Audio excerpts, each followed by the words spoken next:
We'll see how that goes. How about Zach? Where's he at? Oh yeah, Zach. Thank you. I had the character, but I didn't remember.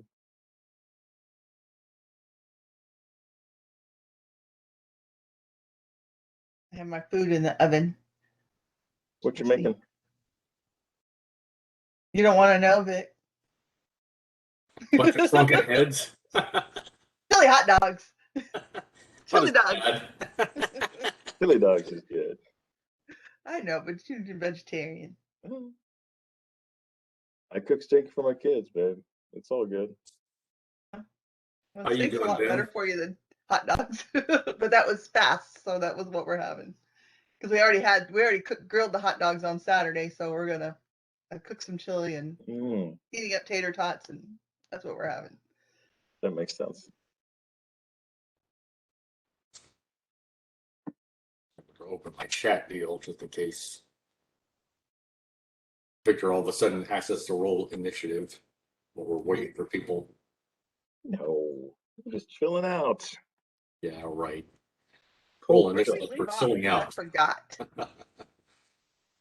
Well, if Brandon doesn't show up, we're going to be screwed because we're not going to have anything. We're going to be screwed. He's not showing up, so there's no one to save us, but also there's no one to get us into trouble. So it's a plus and a minus, I'm going to say. You've got some good and some bad there. Well, Vic, I mean, you do allow players to, proxy for somebody else who's absent on occasion, right? Yes, but they have to tell me that they want a proxy. I don't like just tossing them in willy-nilly. Okay, no, I'll do that for 11 LJ. I mean, I've got a pretty good idea of his spells and tactics, and I know to avoid doing them, so. Well, the problem with him not being here is he's got our brain. He has all our notes. And Ben was saying that and all the money. No, I have money. Oh, fuck that. It's not like we're going Blodgett shopping has money. here. Don't ever worry about that. I mean, it's not like we're running out, but no, I think Blodgett has money. You can borrow it, but he has money. You can borrow it from Blodgett because the interest isn't that high. No. Interest is not high. Like 25%. That's not much. No, I'll volunteer to proxy for Lev and LJ. Well, the whole thing about proxies is they have to tell you that you can proxy. So we haven't had. Oh, I see what you're saying. That's what I'm saying. I messaged Zag and John, so we'll see what happens.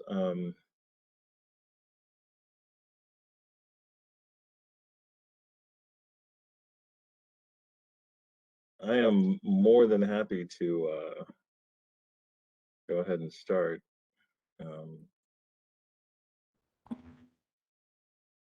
You lie. No, I've actually done some research on this section of the dungeon, so I've got. He's ready, even though he's in Austin. I am ready, actually. As wild as it may be. I only put a splash of Jim Beam in my Dr. Pepper today, so I'm still feeling pretty good. See, this is why Austin is bad for you. You're not wrong. What, oxygen is bad for him? Austin. No, Austin. It just encourages, like. Oh, it 100% encourages day drinking. Daydreaming? But this is late afternoon, so it's not really day drinking if it's after. Oh, okay, day drinking. They said daydreaming. I was like, well. What are you doing? It also encourages that to a very high extent. Want to look outside? I mean, don't get me wrong. That's one of the things that I like about Austin is it's very like that. So if I remember correctly, you guys have the dead bodies of a bunch of bugbears and 13 prisoners. Not prisoners. Oh yeah, now I remember where we were. Okay. We freed them.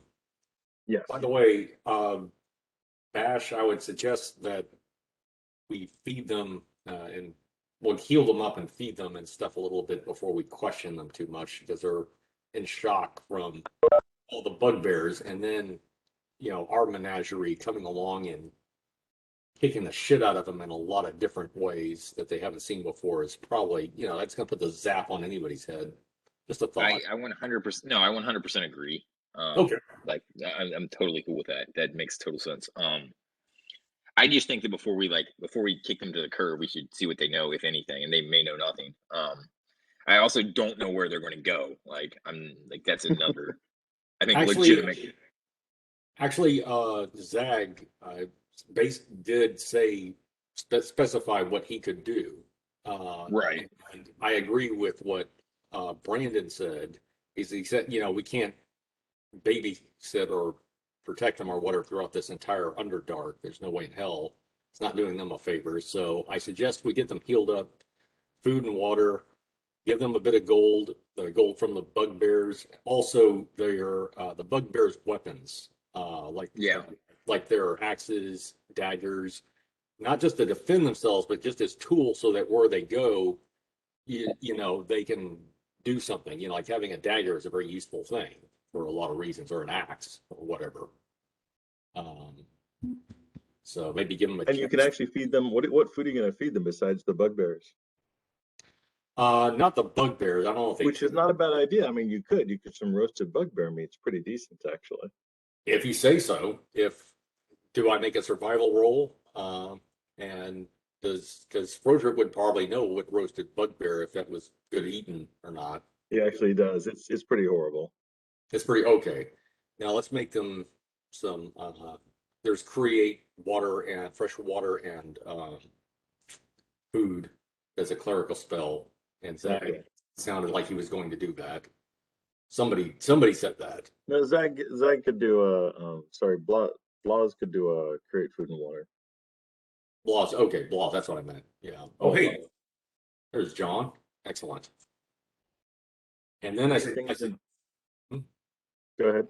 I was going to say, I suggest then after we get them fed and then they get settled in, they're comfortable with us a little, or I should say more comfortable with us.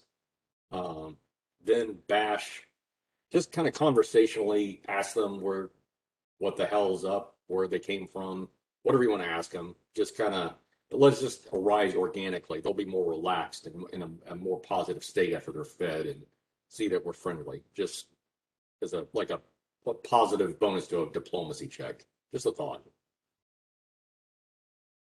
That all sounds good to me. Like I don't think we need to scare the hell out of them, interrogating them or anything. Oh no.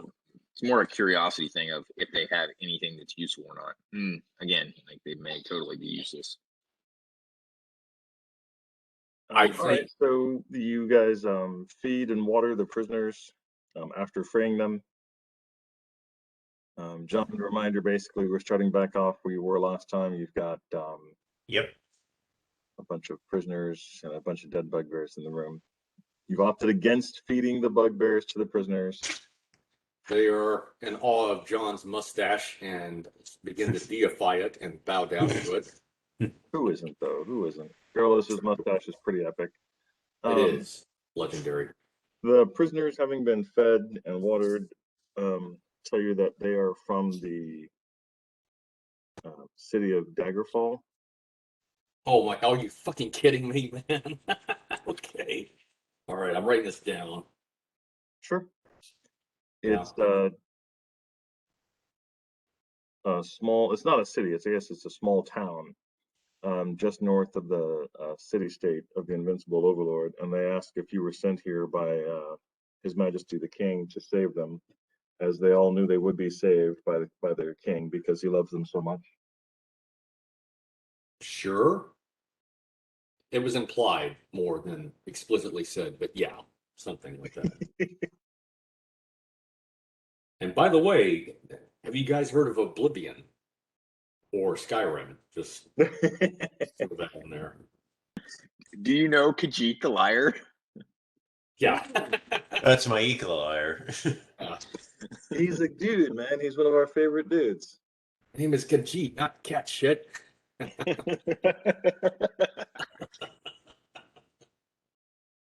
We thought you meant a small cat who sells magic. I mean, I won't lie. When I found him in Morrowind on his little remote island, and he was talking about multiplayer. I mean, I did spend a solid 30 minutes pre-Google trying to figure out if that was a thing or not. I was very disappointed. But You should check out what is that? The Skyrim. It's called Skyrim Scribbles. Look that up sometime. It's like 45 minutes. This guy has this full animated deal making fun of Skyrim, and it's hilarious as fuck. Or at least I thought it was. Victor had to kind of endure it in the Frankfurt airport when we were. Well, I don't play Skyrim, so Joel would basically explain it to me and then tell me, right, Joel would explain it to me and then tell me what the fucking joke was. And I was like, okay, that's funny. All right, so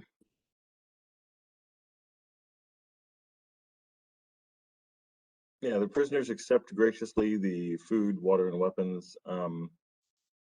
Gold and maybe a couple Yeah, of gems gold. or something like that. They, 50 gold gems. several of them are bleeding from multiple orify when you start healing them, but they definitely feel better afterwards. Yeah, let's not have any bleeding from orifices. Some Tell swim them with dinner. humanity. All right. So you guys, what are you guys going to do from here? Carry forward or backward, or what do you want to do?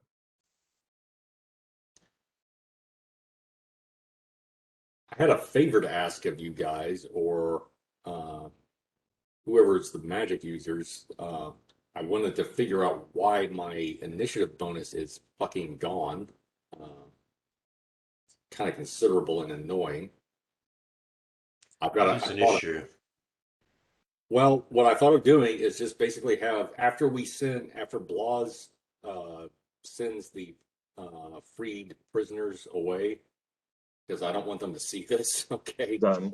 I've got to strip down, basically take off all my mail, anything remotely magical, and then you guys scan me, and then like use identify and detect magic, and I will pick up like the items one by one until something pings, basically as um basically as an issue with the initiative. Okay. I was gonna say I know nothing about magic, but just from a troubleshooting 101, we just have you walk around the dungeon naked and see what happens. Well, actually, what I thought of is like, yeah, naked, but also just see if you guys can outdraw me in a sword contest, and y'all are used to my speed and how fast I usually am, and you could probably tell at what point I'm back at my normal speed or not. That's what I was thinking of as being the litmus test. It'd be a take 20, obviously, to do that. I just want to figure out what it is I picked up, because I think it happened in the Invincible Overlord City.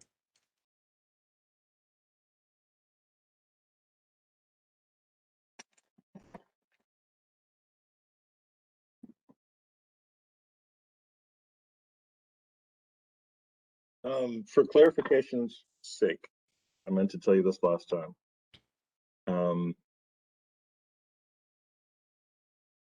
Your initiative has been shit for quite a while now.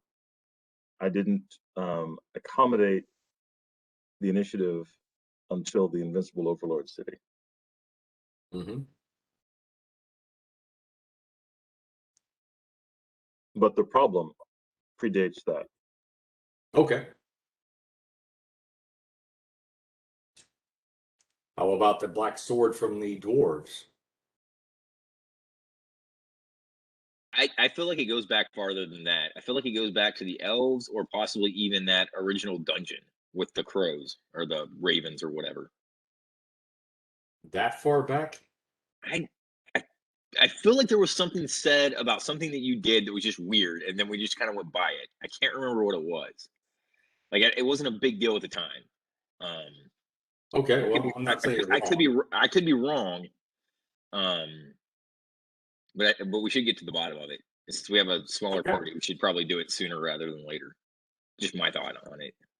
I'd say we get the other cleric to do a remove curse. I can't do third level spells, but just try that to see if it changes things.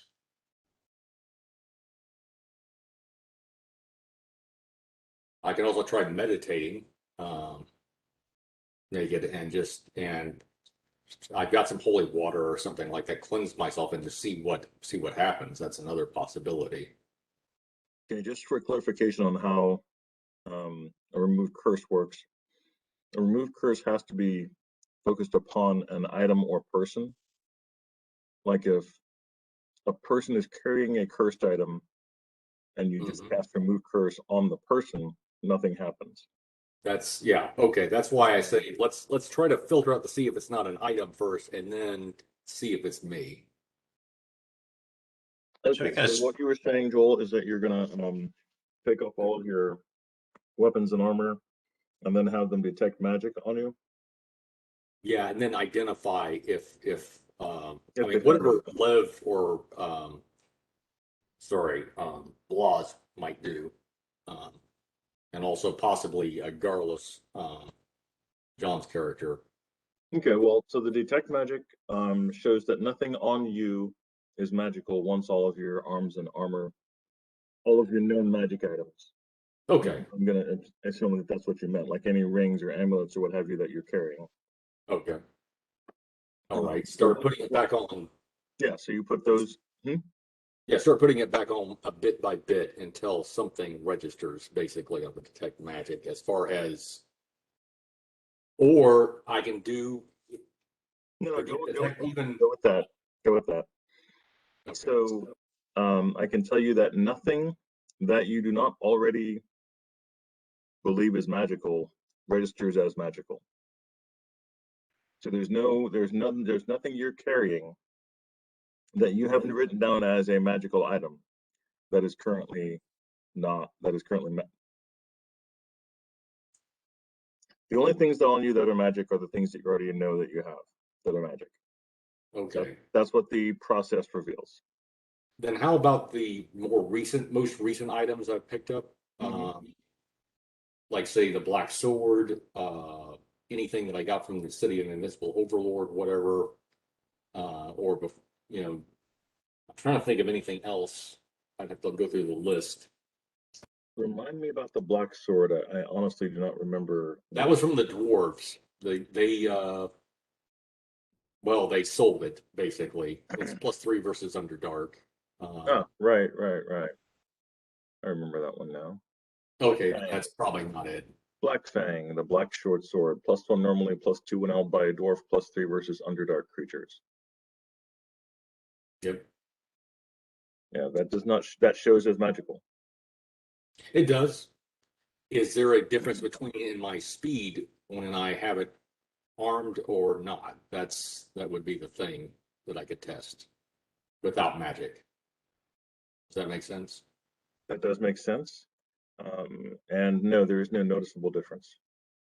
Okay. Was he any faster when he had all this stuff off? Do a quick test with him, just do the initiative check, quick draw, a couple of rounds with him holding nothing. Exactly. Is he still off, or is his speed increased when he's got all that shit off him? All right, you guys can run some practice fights. It'll take you about a good 10 minutes to, basically. And how would you do it if he has nothing on him? Just have him grab one of my swords. Yeah. Okay. Exactly.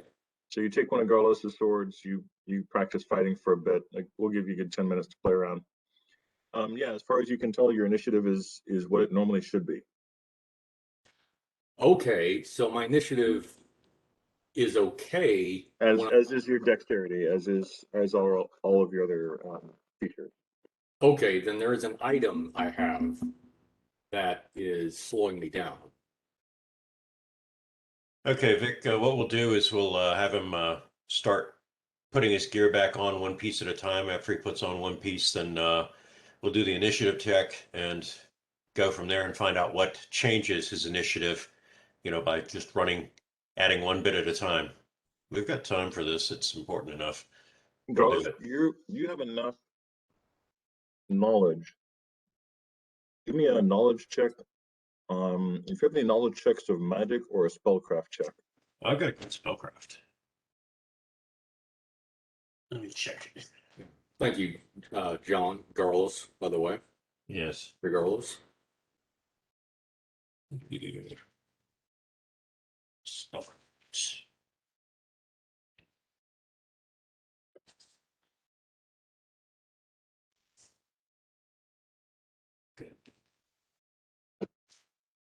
Oh, goodly grief. That's going to be 30. Good. Okay, you know this. This is not an apparent fact to most people about cursed items. If an item is cursed, there is a level of intelligence to the curse. And it will not appear, the malfunction will not occur until you're in combat. That's why the sword of attracts magic, like the field of attraction that you guys have in the bag of holding, it doesn't attract missile weapons until you're in combat. Like you can use that shield all day, standing there, just standing with your friends, and someone's shooting and it's normal shield, normal shield, normal shield. You start fighting an opponent and you are earnestly trying to beat them, suddenly it's going to fuck you. Interesting. Okay. So that's an important fact of cursed magical items. So you know that if he does have something, it is difficult to tell what it is unless he is in an actual fight. Well, now bear in mind okay. You also know that there is a spell called Detect Curse. And I cannot remember who would have it. I believe it's a clerical spell, but I can't remember honestly. In that case, Froderick could use it, do it, if it's 3rd level or less. Well, check and see if you've got it on your lists. I'm looking. Checking. Recalculating. Scanning. Recalculating.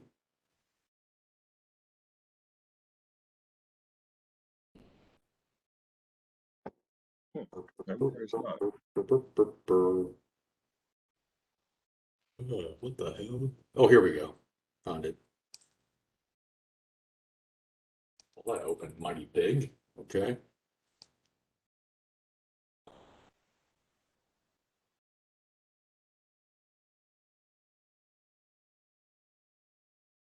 Detect curse. Words. The clerical spell of 2nd level, Okay, or paladin. I can do that. It doesn't show to be a ranger spell. Rangers can cast clerical or paladin spells or druid. I can do clerical spells at 2nd level. Okay.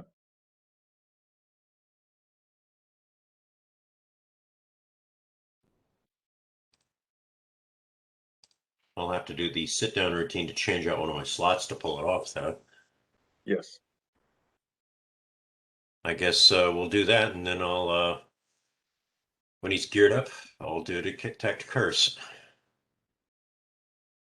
Does it work like Detect Magic, like you just kind of a scanning cone kind of thing? Similar. Oh, that's right. It only engages when you're in combat. That's right. Similar. The Detect Curse is very specific.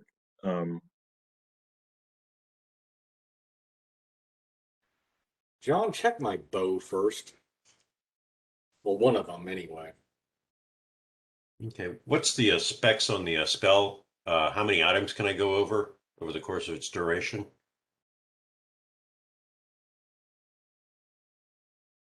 Because I still haven't found it yet. Like this is where lead would really come in handy, right? Detect curse. There's detect evil. I don't see detect curse. I think it's called something else. Detect animals or plants. Well, that's useful. Jesus. Detect retards. Let's see. Detect scrying, detect poison, detect good, law, magic, secret doors, detect thoughts, detect porn, detect snares and pits, detect undead, detect tax deductions. I don't see a detect curse. I'll have to look at the that. I'm gonna look at that other link. that Victor and Brandon love. Let's take a look here. WebEx link. Oh, I got that open already. Oh no. Ah. God damn it. Detect Curses in Oriental Adventures. It's a shaman spell of level 3. I think that's the closest one we're going to find for 3.5. Yeah. Okay. But yeah, it says 1 creature, 1 object, or a 5-foot cube. Yeah. 5-foot cube should do it. Yeah. But it's going to be 3rd level, so I can't do it. Somebody with a higher level is going to have to do it. Okay. I can only do 2nd levels. Laws are me. Um, I just can't do. I cannot do clerical domain spells. That's the only thing. okay. So, all right. Frederick, you'll have to rest and then try to kill that spell Okay, that will work. and then cast it.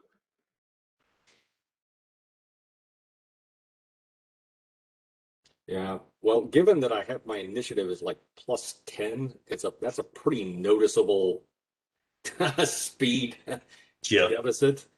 I could probably pick up one item at a time and go into combat, and figure it out in probably 15 or 20 minutes. I'm just saying, but okay, I'll rest for the spell too.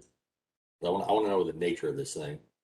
Joel, that's the actual point, is you couldn't, because unless you're going into combat against someone who is an antagonist, like basically fighting your friends is not how you would. Okay, are you talking about fighting with actual intent to harm? Is that what Yes. you mean? Okay. Curses are very intelligent. Like a backbiter, the backbiter spear, you can throw it at anyone you want all day.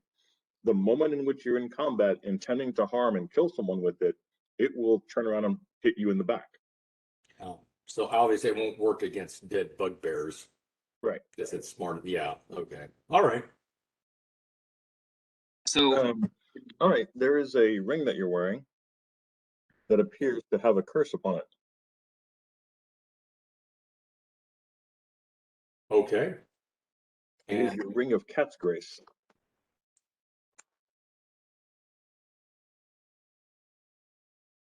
Ouch.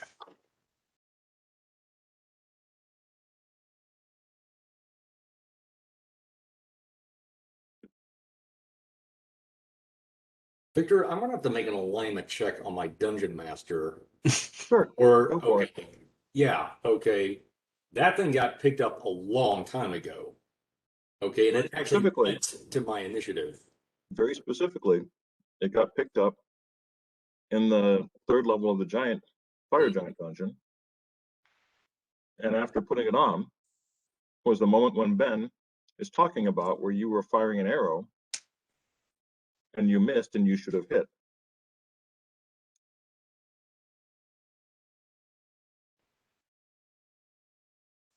As I have just said when we started this, the initiative thing happened a while ago.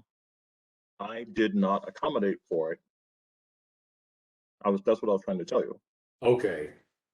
Yeah, Victor, but that's kind of an ambush sort of thing. I mean, to like several sessions later, now it's appearing or something like that. Is this a delay? It's been interfering with your aim this entire time. You've been missing, and I told you were missing this entire time. Okay. We could just keep going and have you miss all time, or I could set it up so that you can find the fucking item and stop missing. Find the fucking Item. Okay. I decided to let you find it by pointing out that it was interfering with your aim and your initiative. All right. Well, I'll just go back to what I did before, is just use my spells to get rid of the cursed item. And my alignment is also neutral evil. Fuck you. Still, Victor, you know what I'm saying. I do. You're a fine debater. I can tell you, it's a tricky thing as a referee to be like, when you make a mistake and you should have done something 3 sessions ago, do you just never do it? I vote you do never you- do it until what do you you ask start for doing? this time. I mean, I think that's the way to go. But that's just me. I have no idea what we're talking about. So here's my question: could you keep the ring, use it when you need the cat's grace, but not wear it in combat? Because if you're in a situation where you just need the ring and the cat's grace, That's it might true. be useful. That's a good point. That's a good point.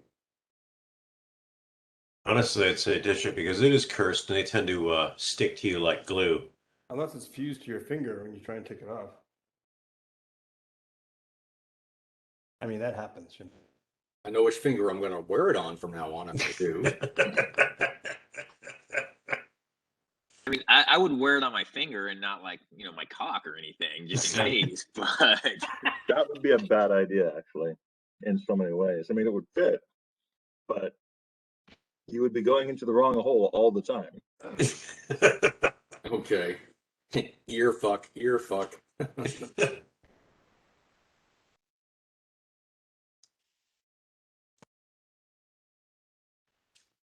Honestly, I'd say do a remove curse and just get rid of it. It's not worth jerking around with it. It's going to put your life at risk. Potentially, yeah. Well, it's been putting it at risk, evidently, this whole time.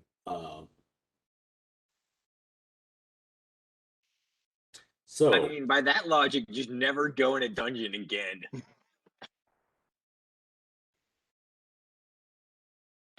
Abstinence is the only sure thing.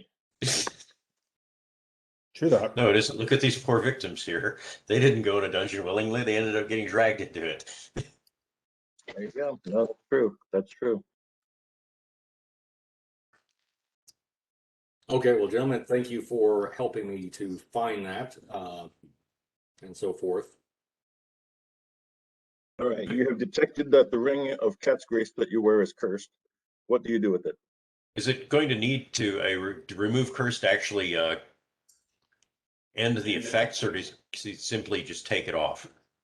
Okay, because of the fact that you fucking nailed your spellcraft, I will tell you that any cursed item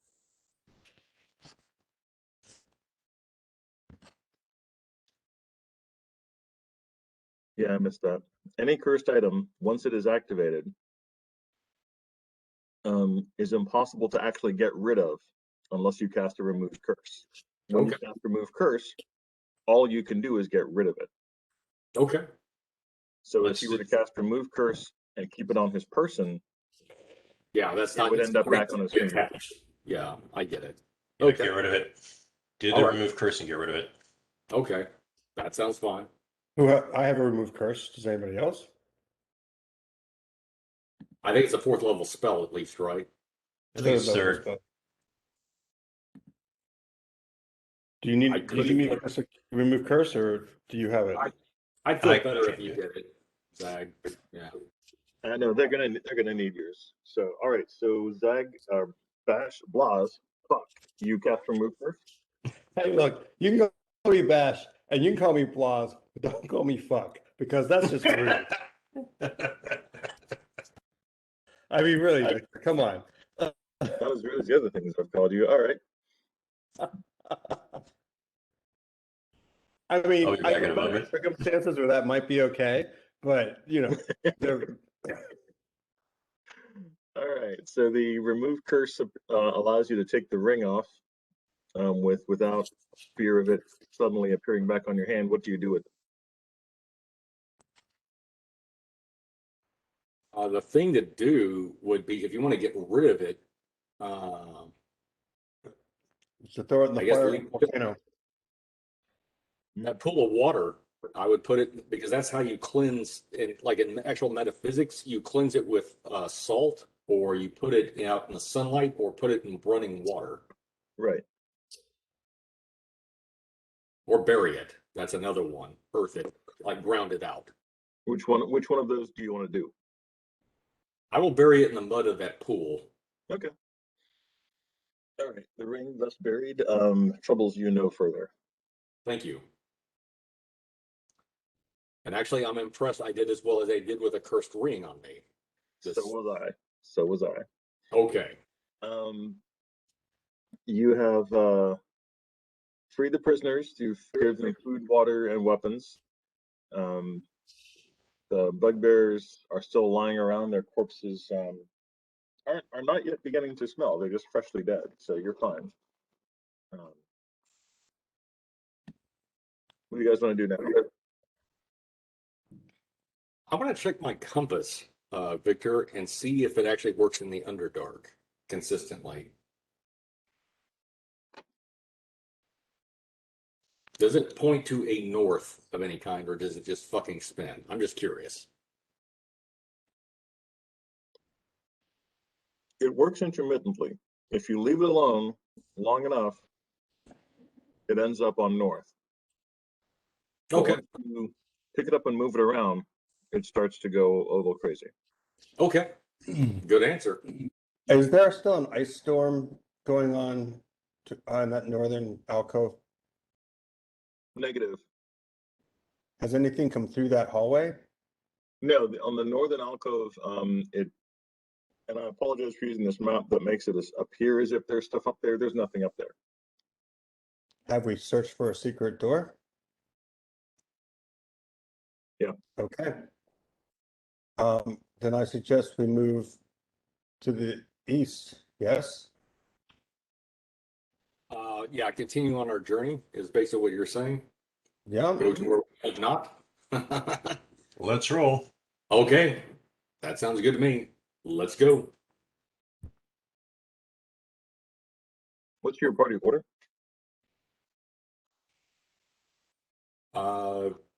Froderick and well, you said so LJ's not here. So who wants Bash? You want to take point with me? Okay. Yeah, Hold I'll on a hop up sec. there with you. I'll say just off your. I'm assuming we're in the Underdark, so it's dark. Yes. Yes, it is. Is there any light in this tunnel, or is it naturally lit? Is it dark? It is dark, and I have a bullseye lantern. There's phosphorescent fungi and stuff. from what Okay. I got. Well, yeah, and do we have any like races with us that can see in the dark? I believe I have night vision. Yes. I think all of us have night vision except you and Garlis. You have night vision, right? Yeah, I'm an elf. Yeah, that's what I figured. Well, I might just have night vision for some strange reason that you don't know about. So Cool. we could do this without light and You have the without. 4 military binoculars, right? I think we should do this without light, if at all possible. But I would also assume that everything here can see or tell that we're here. So Well, true not that. sure.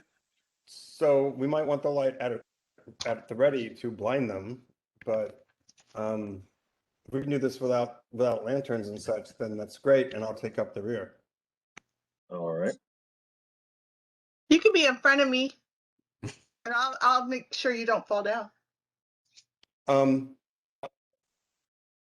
That's really up to you. I mean, I think you'll be better off if you let me take up the rear, but Okay. how about Froderick's going to put on his ring of invisibility. Until So further. is Blodgett. All right. why is it invisible? So if Blodgett falls down, you'll just have to walk on him. Oh, that's all right. Actually. I'll step over you. Next thing you find out, Frederick's ring of invisibility is also a deception. He swears he's invisible, but he's just walking around. You're like, Frederick, we can see you. No, you can't. We can see you. Yeah. We can see you. I can see you. Yeah. All right. He's like that guy in Soap. Yes. You go about another 80 feet, about 180 feet. At which point, your elf eyes or dryad gaze, however you want to think of it, picks up a pair of double doors. Okay. 100. What ahead of us? 180 feet. Can you see the map? Yep. Yes. Double doors right there. Okay. How big are the doors? They cover a 20-foot, each door is about 10 feet. It's a The pair of handles. large stone doors set into the cavern. They are flanked by a pair of columns carved to resemble skeletal warriors in full plate armor. That's not Their good. visored helmets open to reveal leering skulls. The doors are unadorned except for 2 stone handles, although gouges indicate that heavy tools dealt some damage to the doors in the past. As if somebody had trouble opening them and tried to force them open. Correct. Okay, thank you. We'll make a check to see. The skeletal warriors. I would not be surprised if they go live if we approach or try to open that door.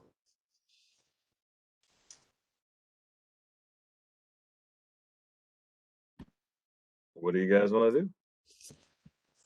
Well, what I Let's would just do move is up and see if they attack. yeah, well, maybe one person focus on opening the doors. The rest of us focus our weapons and get ready for something from the skeletons. That's what I would suggest.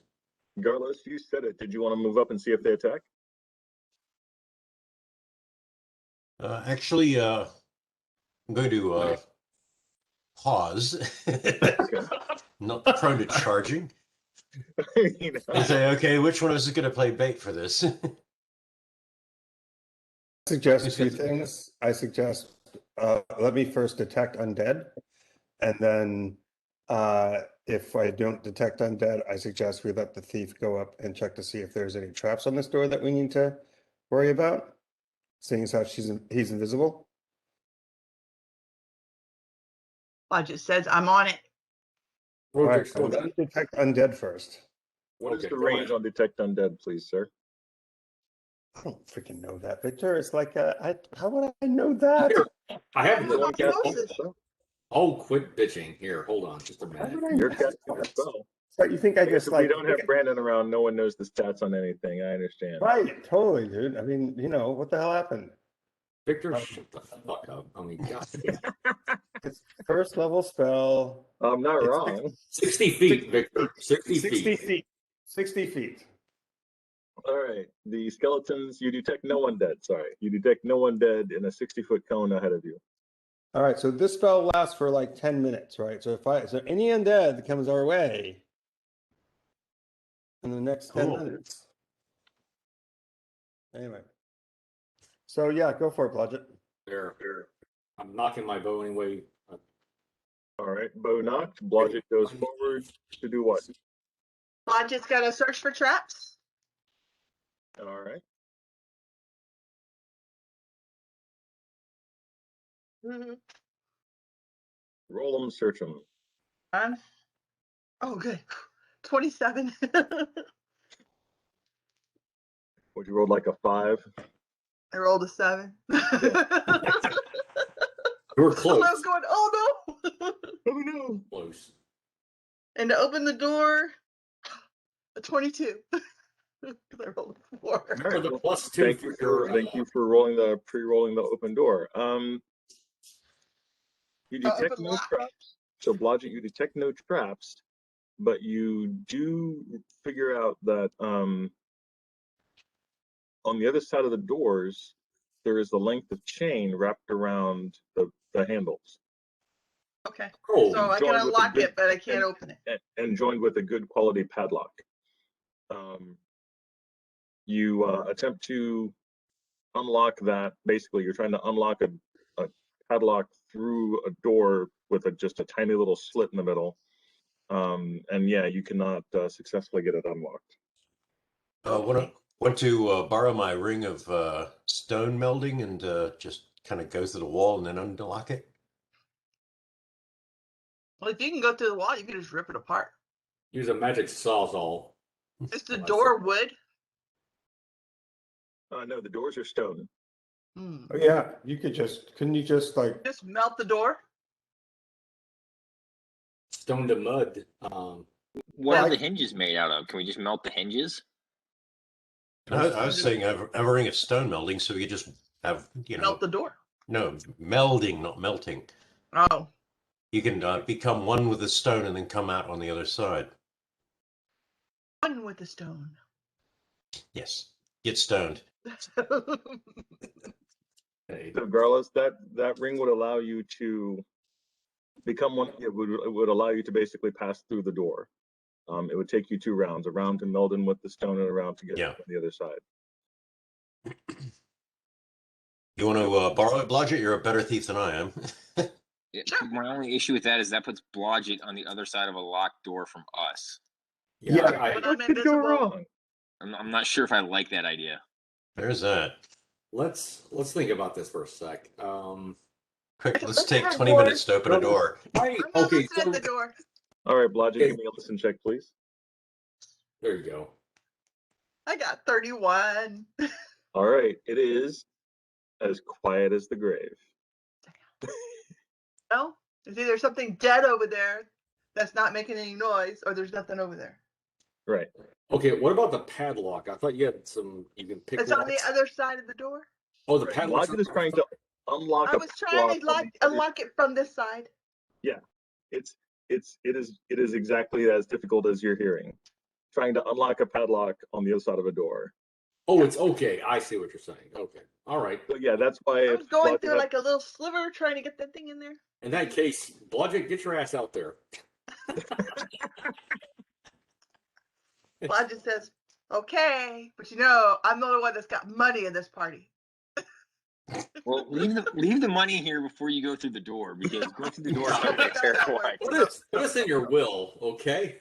No. Okay, I will borrow the ring from Gorlos and meld into the door and meld out the other way. Well, whisper sweet nothings through the crack.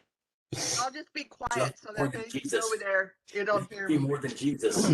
All right, don't we have a dryad? Yeah. Aren't dryads like this big, like tiny? No, that's pixie. Pixies, and the pixie you have is only 2 feet tall. That's not. And also, he's not here right now. He's not here. He's not here. Oh yeah. He's asleep. The magic butterfly boy is not here. He would have been very helpful in this case. He would. Awkward. Well, he's 2 feet tall, so he still couldn't get through the doorway. Yeah, but he get his head through there and watch. You could totally stick his head through the doorway. Great. He could send his spider through the doorways. What he He could could do. extend his spider through the door. But right now you've got a Blodgett on the other side of the doorway. Blodgett, give me a roll to make a 1. It's super easy on this side. And actually, even a 1, it's pretty much impossible for you to fuck up opening even a decent padlock. I got a 35. All right. You don't even need to use tools. You can just do it with your fingernails. Automatic fail. Anyway. I just open it. But I quietly take the chain out so in case it doesn't disturb anything, and click, open the door. Hi guys. I'd say hang on to the chain and the padlock. If you don't want it, I'll take it. You probably carry it better than I can. Okay. Carlos, you're into that kind of thing. It's just Totally. unexpected. You might need it Yeah. later. Little shibari going on. Rope though. Carlos's Shibari Emporium. Drive through Shibari Emporium. Get So, Shibari'd while you wait. Victor, I go right up to the door with my detect undead spell still active to see if I can feel anything.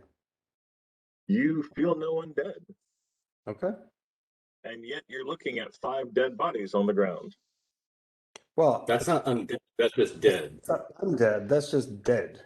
Well, you know, they're not. Yeah, I mean, you don't know. From your spell, you know, from your spell it says totally not undead. I would Looking say at the-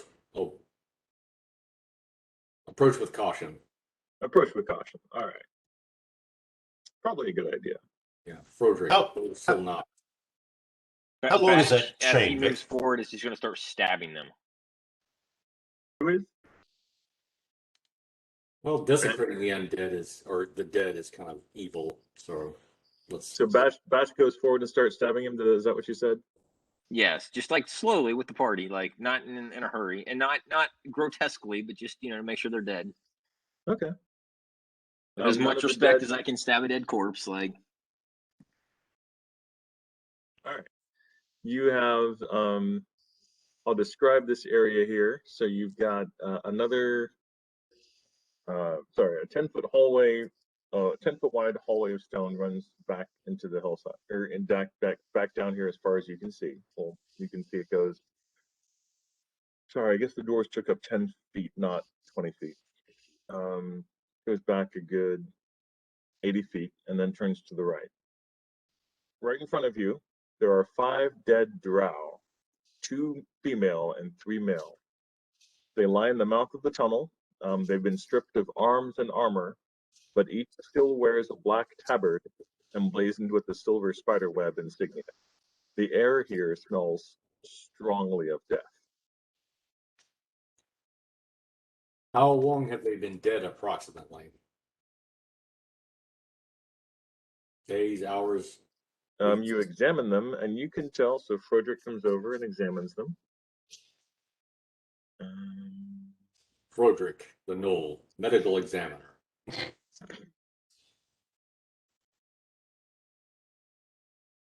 Give me a survival check. Survival check coming up.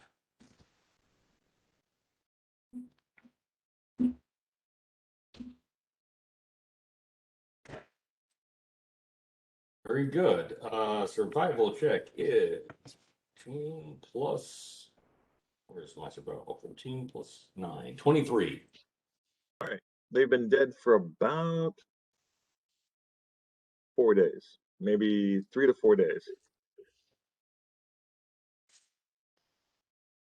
They Tuesday? died from wounds inflicted by small crossbow quarrels, which are still lodged in their bodies. That would indicate But, that other drow. Oh, sorry. Sorry. So let me say this again. 3 of them were killed by crossbow quarrels. 2 from blows with blunt weapons, blunt head trauma. Are the crossbow bolts consistent with the bolts that we have seen used on those hand crossbows by other drow? Yes. Okay, so that sounds like another faction of drow took them out. At least, yeah, that would be a reasonable conclusion. And they do fight amongst themselves. That is, they're competitive within their own race. Like a lot of other races. Anyway.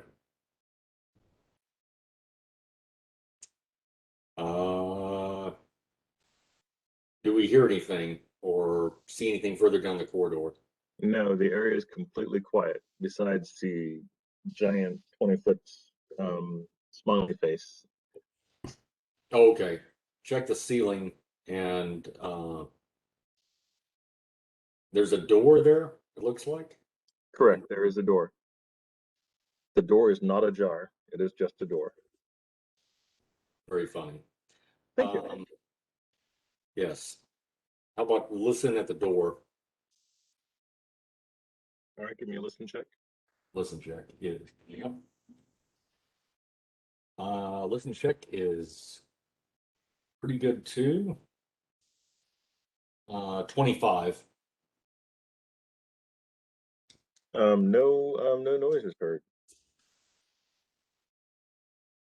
Hey, Zag, if you got that detect undead spell, you might want to cast it in that direction. Just a thought. I'm gonna move up past Froderick, just and keep an eye on that corner down the hallway.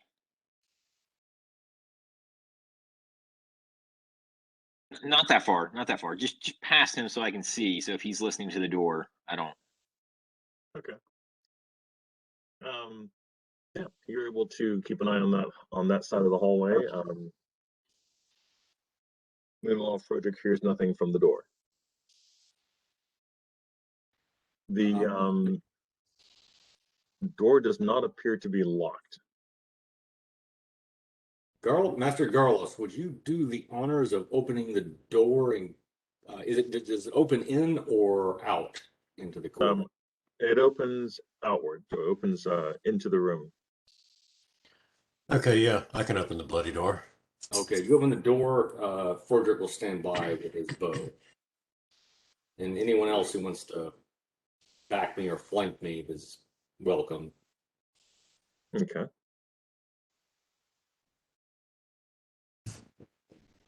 Hey, Zach, we're opening this door out to the north, just so you know.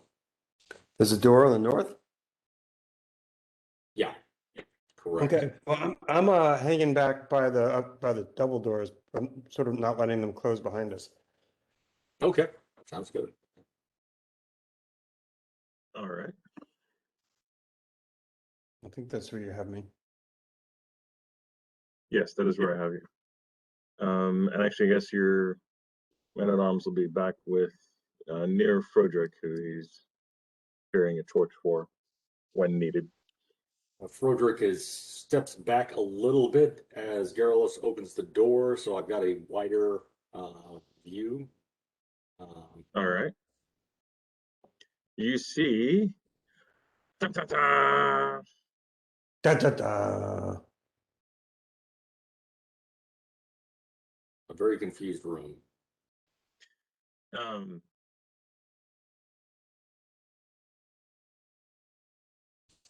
this wide hallway extends about 40 feet into the darkness before ending in what looks like a small crypt, though there is no visible sarcophagus. Two alcoves branch off from each side of the hall. These are also apparently empty, except for a thick coating of dust.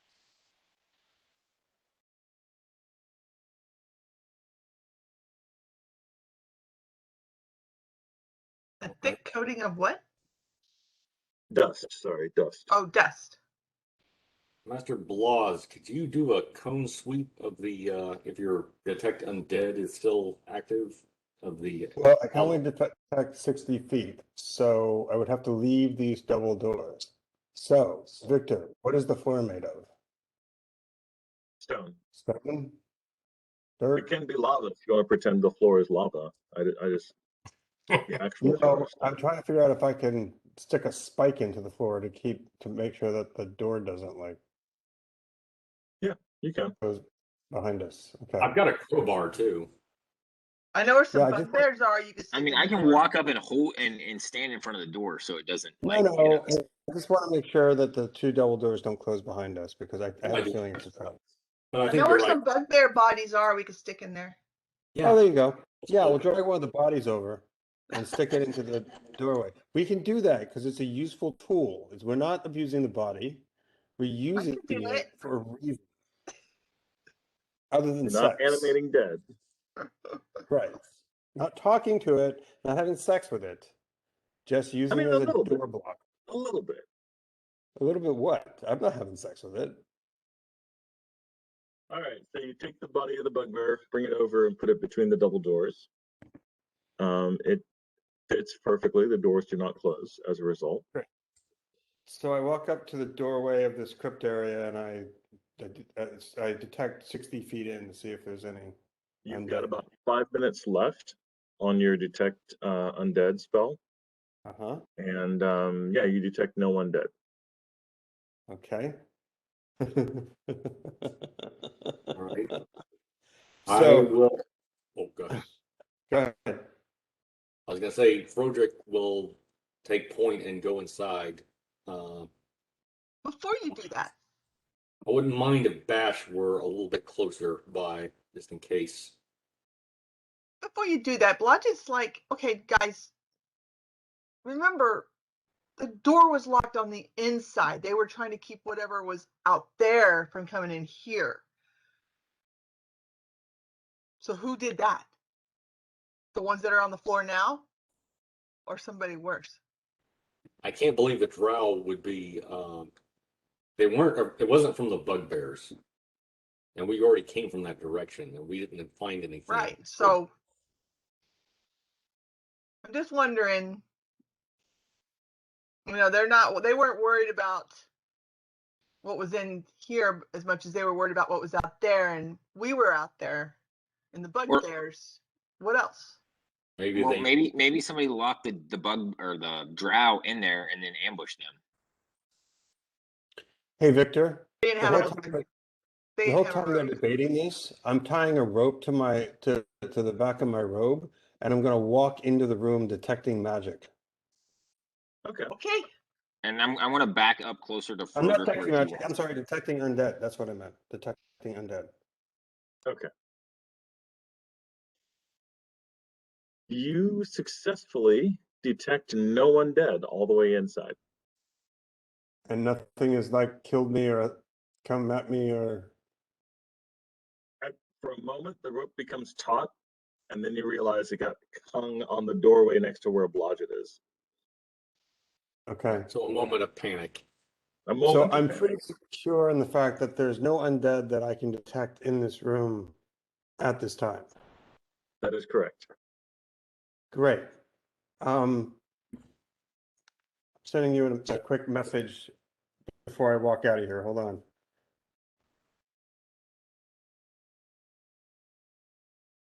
Wait, what?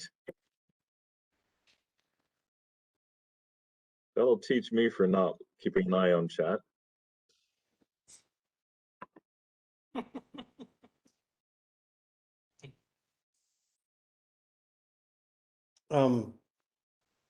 Assuming the answer to. Sorry, I just now saw the magic sawzall and targeting skeletons shit, so apologize. No, that's all right. I need to, yeah, that's the thing. All right.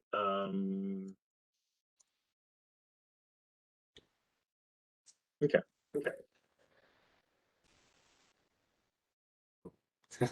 So I walk back to the door. I'm like, I don't see nothing, I don't see nothing, boss.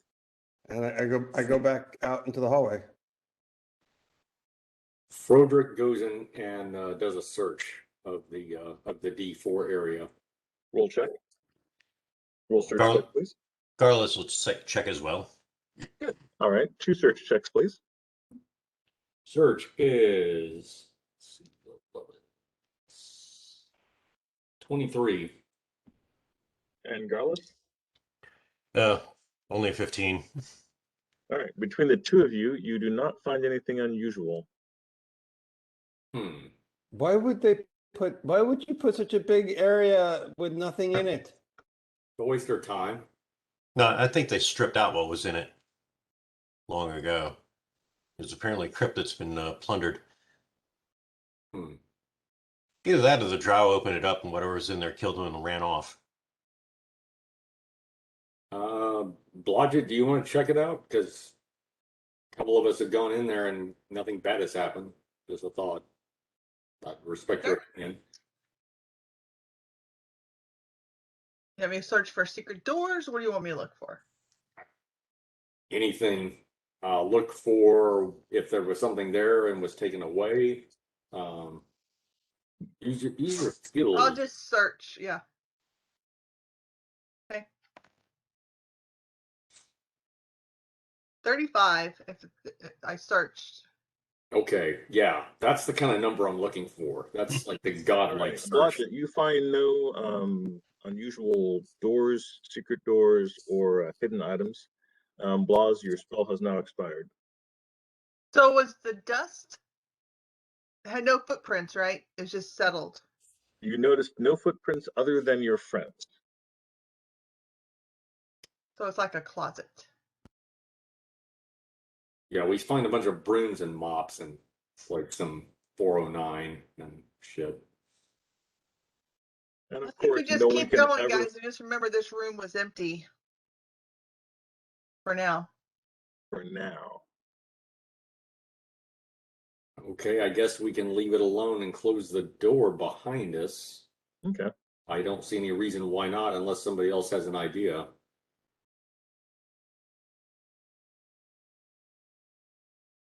All right. What else do you guys want to do? Bash, during this entire time, you've not seen anyone coming up the corridor. Looks clean. Do we Let's want to just keep move on. investigating this room? Okay. Yeah, it's empty. Let's go. Agreed. Let's Form up and move out, folks. forge ahead.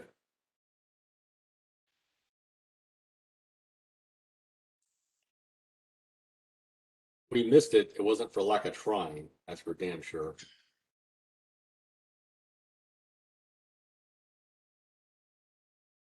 So,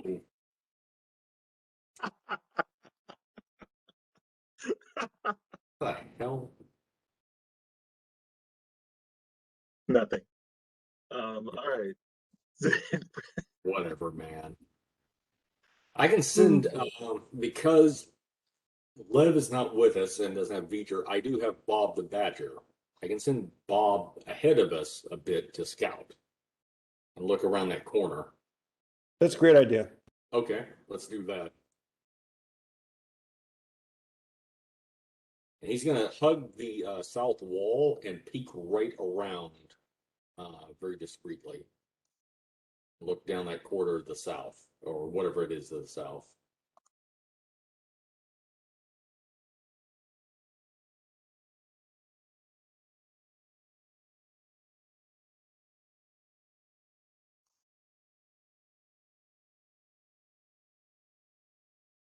All right. Hugging walls, checking the south.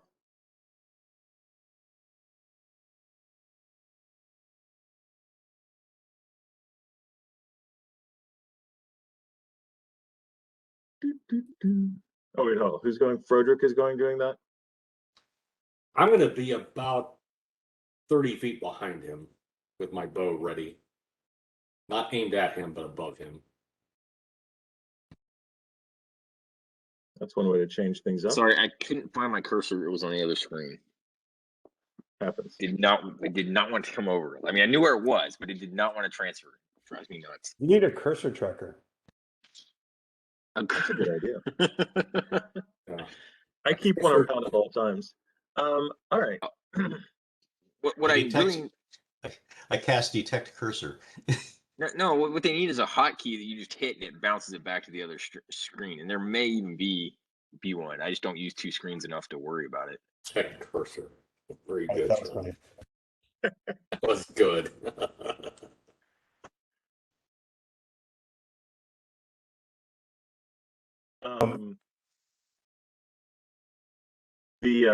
Okay, so this door over here, and I am correct in that Bash is going to be in front, correct? All right, cool. So the door immediately to your left, Bash, was obviously once plastered shut, but the wide crack in the plaster surrounding it indicates that it has since been broken open and is now closed again. And you can see, I'll let you see a little further down, this door over here, and make sure I got the right one, is still plastered shut. Yeah. I So suggest. yeah, the door over here is still plastered shut. This door was shut, has a little crack in it, and is now closed again. What we do a listen check. We're in a crypt. Mm-hmm. That's why listen check might be good, even though I know the undead tend to be kind of quiet. Okay, Frederick, give me a roll for that listen check, sir.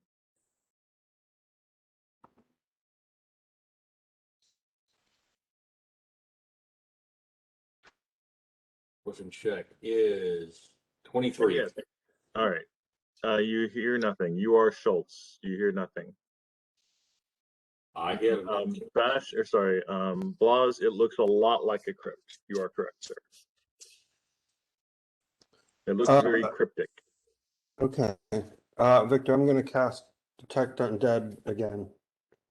All right. Victor, I'm going to cast heat pizza in oven for a moment. So, excuse me, guys, but I can hear what's being said. I'm just like, I'm moving 5 feet in this direction. It's a free action. Okay. So yeah, you're still within combat range of the pizza. Yes, right, exactly. Just in case it comes to life, because you just don't know in Victor's campaigns anymore what's going to happen. Say versus pepperoni at -2. basically. That's what my ring of fire protection does. But yeah. All right, so you hear nothing on the other side of the door. What else do you guys want to do, or what do you guys want to do? Let's farm up and open the bloody thing. Oh, hold on. Laws, you said you're casting detect undead. You detect no undead in the immediate vicinity. Are you gonna like sally your cone in any specific direction, or what? Like, are you gonna go for the Yeah, door? I mean, if we're curious about the door, I'm going to start with through the door. All right.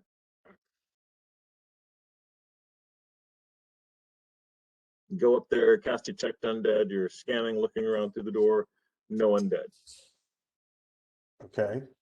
Then I assume I have to wait until the next turn before I'm just going to stay there for a turn. If I mean, if, or every turn or segment that I concentrate on this, I get more information. So I can hang out here for a turn if you want before we go through. Honestly, I'd say let's move the whole formation down so you can check the door that's still sealed, because I think if we're to find anything, it's probably going to be back behind that. Okay, cool. Okay. The formation thus moved.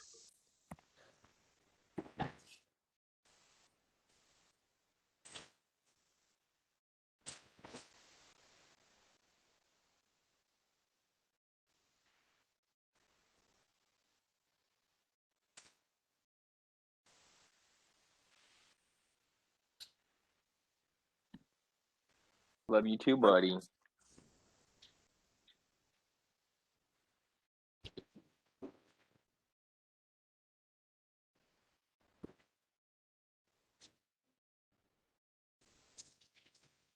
Uh-oh. There's a bunch of dots. I know, right? I gotta move my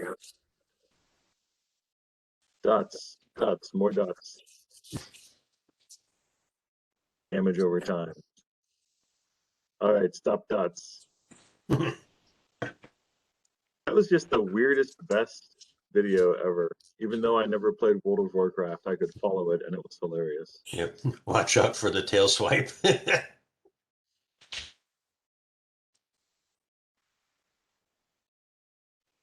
Minus 500 DP. DKP. God, he was losing it. All right. So describe the corridor as it goes further, and each one of these squares is 5 feet, not 10. So you're going down. Okay. That was a initial mistake on my part that I corrected. Not everybody might have caught it though. You can see as the corridor goes down further, there's stairs leading down. And where you are now, when you cast a little bit of detect undead, you detect relatively undead stuff on the in any specific direction, or I'm sorry? On the other side of that door with the plaster cover, there is definitely some undead over there. That's what I thought we'd find. What about towards the stairway? Nope. Okay. So I spend just a moment concentrating on with my hand against the door, concentrating into the room to see if I can figure out, the type of undead or the strength of the undead or any of that kind of stuff. See how you are.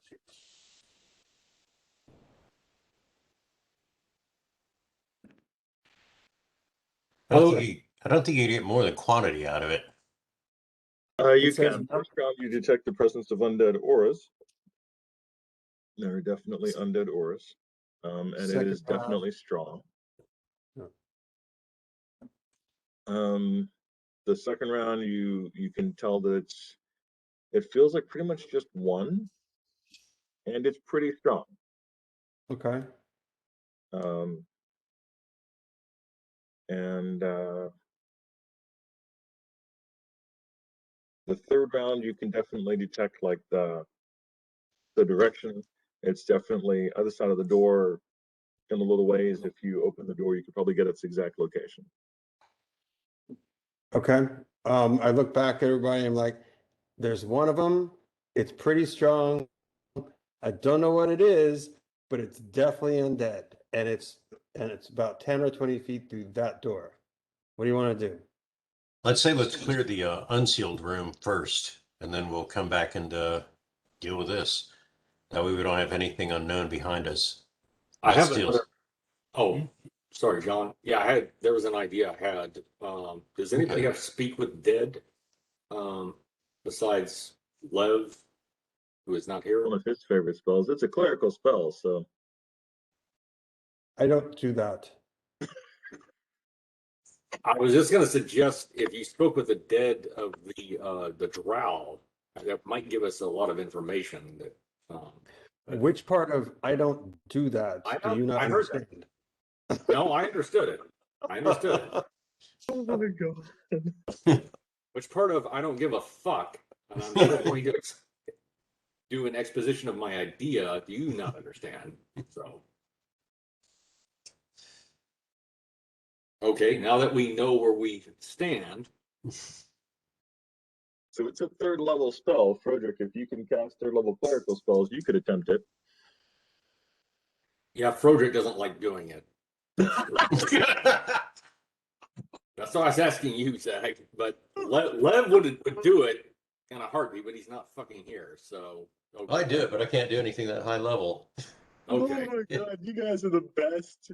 One person can't, one person won't, the other person doesn't like doing it, the other person isn't fucking here. Okay. And the other person can't.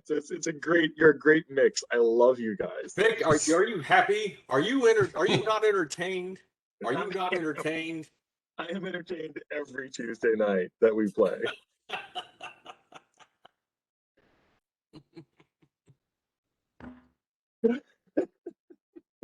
Well, fuck the speak with dead. We'll speak, but I agree with Master Garl. Let's clear the other room first to know our escape routes and so forth, and also that something else is waiting for us. Oh my god. There's plenty of things that are not undead that are very dangerous. This is And that's actually been the 99% of what we fought is not been undead. oh my god. I love you guys so much. So yeah, check out the door to the north, not that the same north door, but the Right. door Who's northeast. checking the door? Who's checking the door? Carol, so you want to open it again, and Froderick will ready himself. Okay, You want hey, Blodgett diddle to check diddle. it? Oh, please. Yeah, listen too while you're at it, maybe.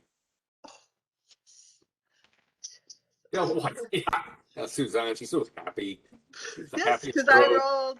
I rolled a 20 on listen check, so that makes it a 30.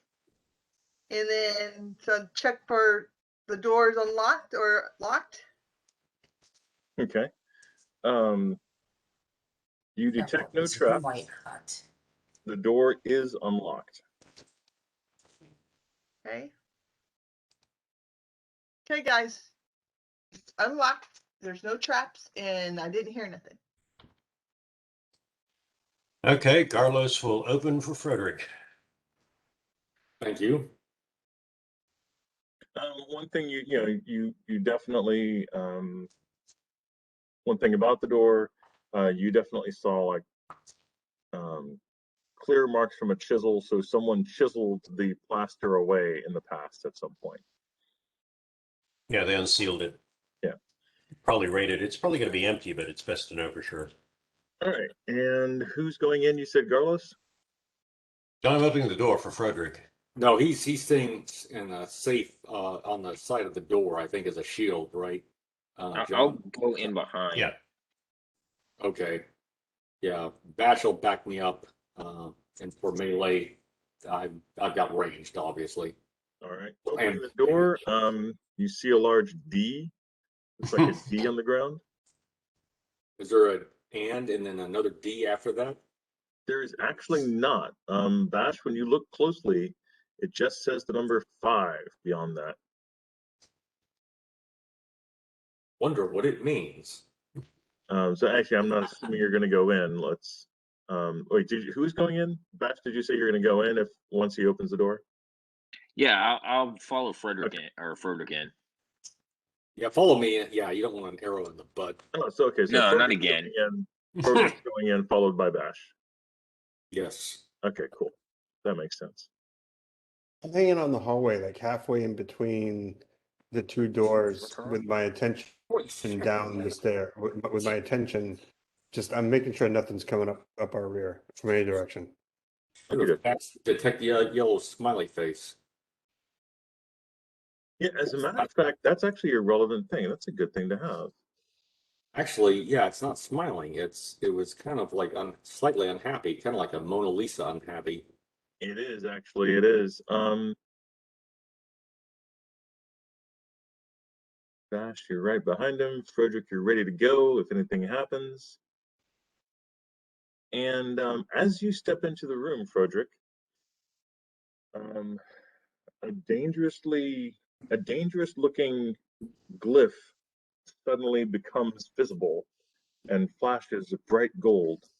With a peal of thunder, 2 bright golden lions appear, roaring with anger, and attack you. Okay. Initiative then? Definitely initiative then. The lions. Hey, can we just go left to right around the table? That worked really well. And Trust me, I wish I could.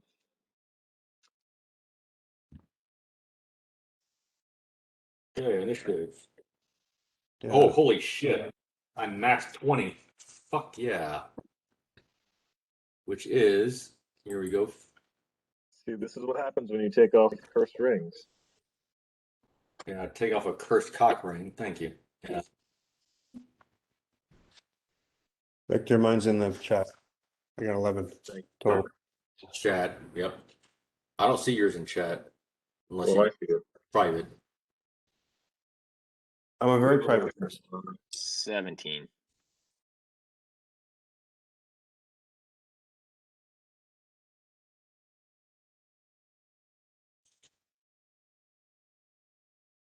Carlos, got it.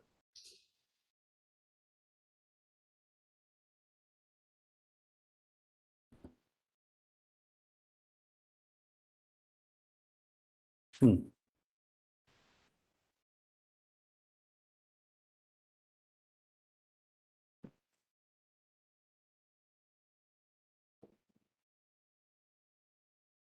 right. Oh, that's not what I needed there.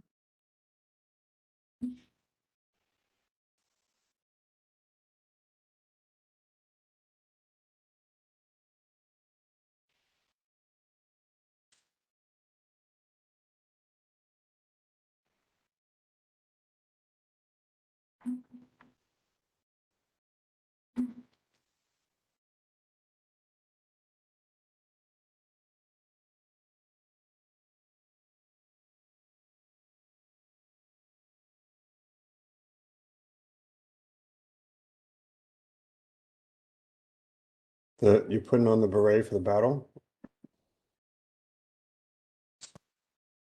Totally, I'm a British tanker. I was thinking more of a Scottish sort of, imagine marching across the field with the Scottish Brigade. Oh, there we go. That'll be Blackwatch. Don't have one of those yet. Yeah, that.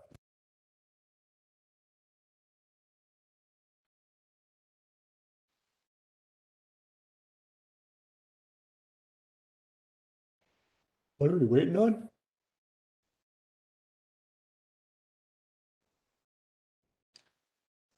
Victor, get the total initiative line. All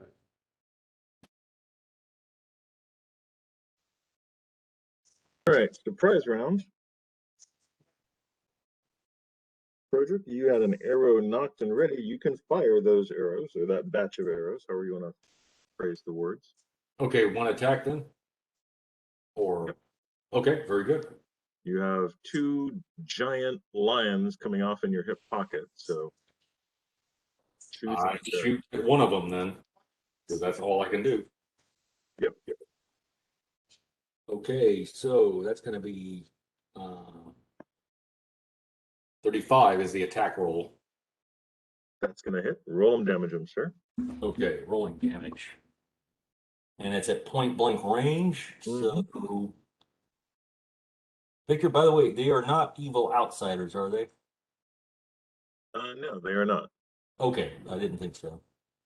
Okay, 1d8 plus 10. Okay. So, attack rolls are going to be plus 10, and then 3d8. Coming up.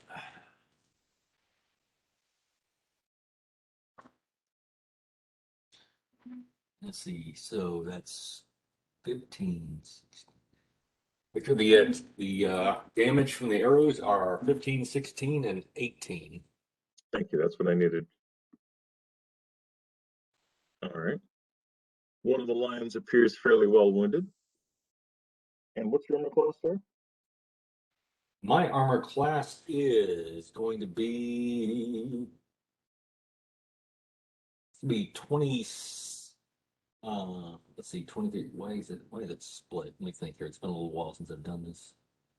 26. Yeah. One of them's going to attack you.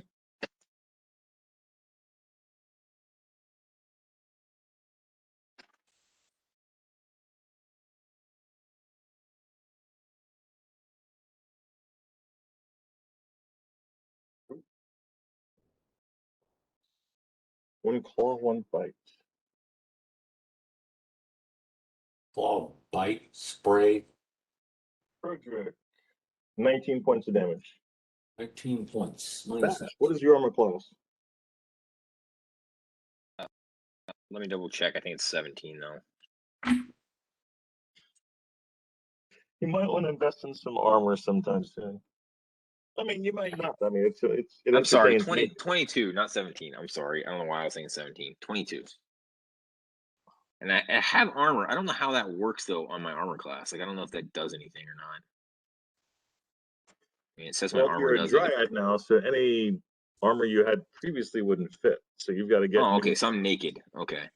Yeah. A naked tree. Okay, cool. Tree spirit, actually, but Tree spirit. I'm sorry. Yes, tree Well, spirit. the lion appreciates your connection to nature and misses the shit out of you all 3 times. All right, top of the round initiative, non-surprise round. Frederick, your go, sir. okay. I'm going to sink 3 volleys of 3 arrows each into that lion to finish it off. Okay. Give it a shot. Drop my character sheet and binder on the floor too while I'm at it, just for fun. Okay. That's gonna be attack rolls are. Let's see. 9. Ooh. Good, actually.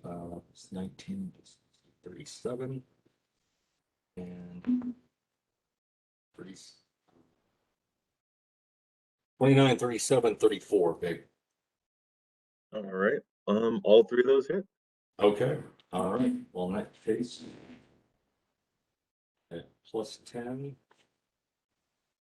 Again, damage on is going to be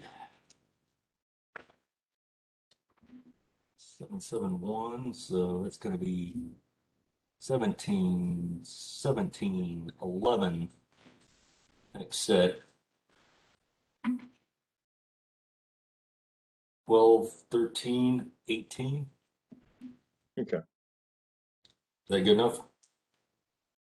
Falls. So that lion falls to the ground. Okay. Very good. Good enough. Okay. Next up is Bash, as a matter of fact. I will, I guess, attack the other lion since it tried to bite me. It did. Let's see how well you do, since the lion It's the golden rule, right? did not do as well as you The did. golden lion rule. Roll them to hit, sir. Meanwhile, the rest of us cast the spell a weem away. A weem. A weem away. Yes, we're going to cast sleep upon the dragon. Oh, okay. That is a 37 to hit. And thanks for starting that. Crunchy lion is crunchy. You successfully hit the second lion. Roll damage, sir.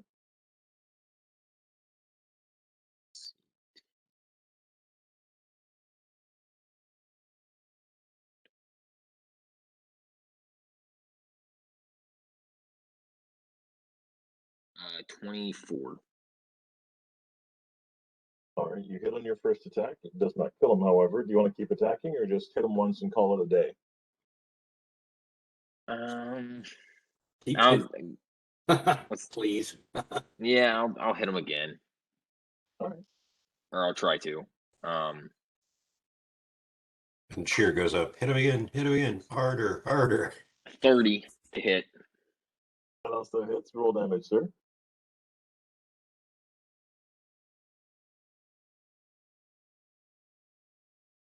So even better,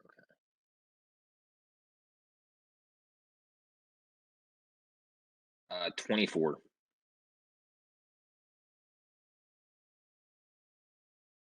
All right, that also hits and damages. As a matter of fact,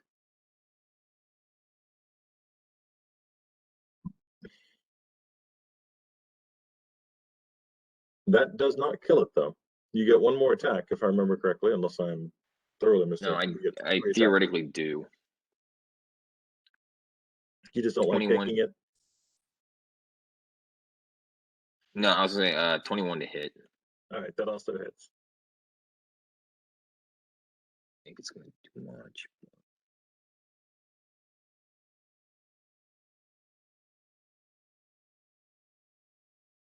22 for damage.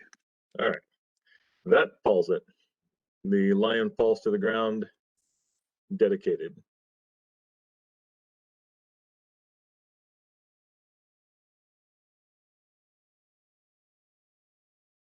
All right, Frederick is bleeding somewhat and checks around the corner and sees if there's anything else in the crypt.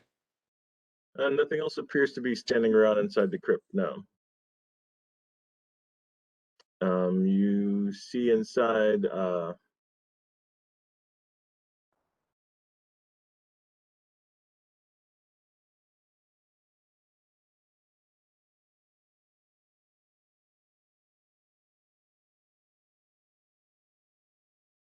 just the 10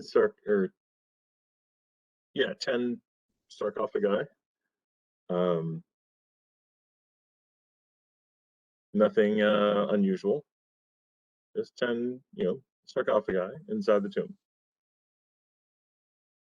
Perfectly Okay. normal day.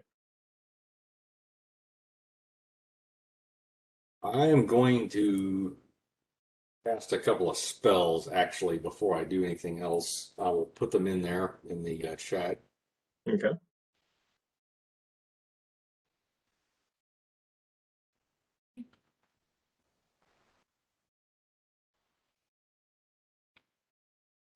There we go. All right. Cat's Grace and Barkskin aid. You now Yes. have aids and I cat's have 8 now, aids and grace. which aid gives me 1d8.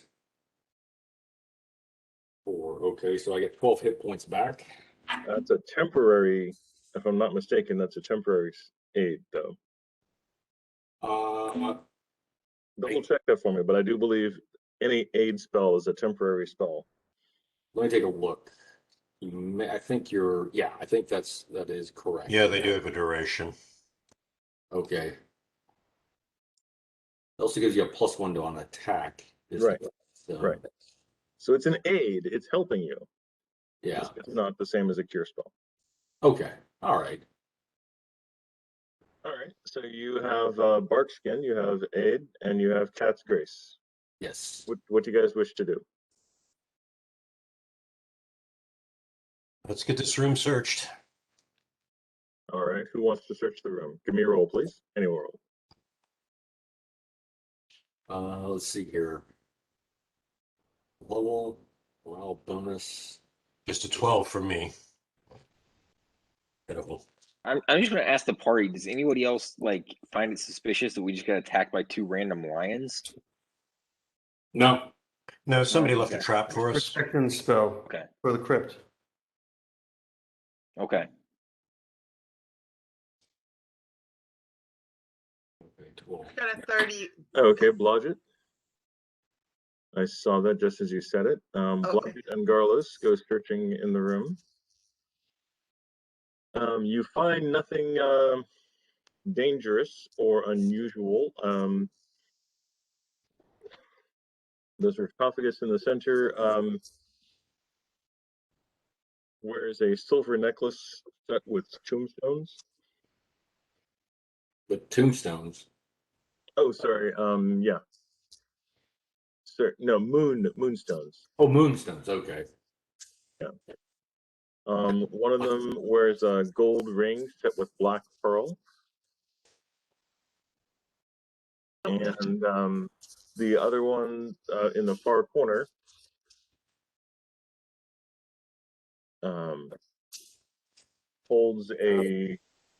wears a gold torque, like a TORC, the half crown thing, and has a silvery short spear and a wand clutched into his dead hands. I know Lev would want that wand. By the way, and these are skeletons, Victor? Yes, they're yeah. Drow skeletons? Or what race can we tell? They look to be human. They're human? Okay. I am a little curious about the one with the wand.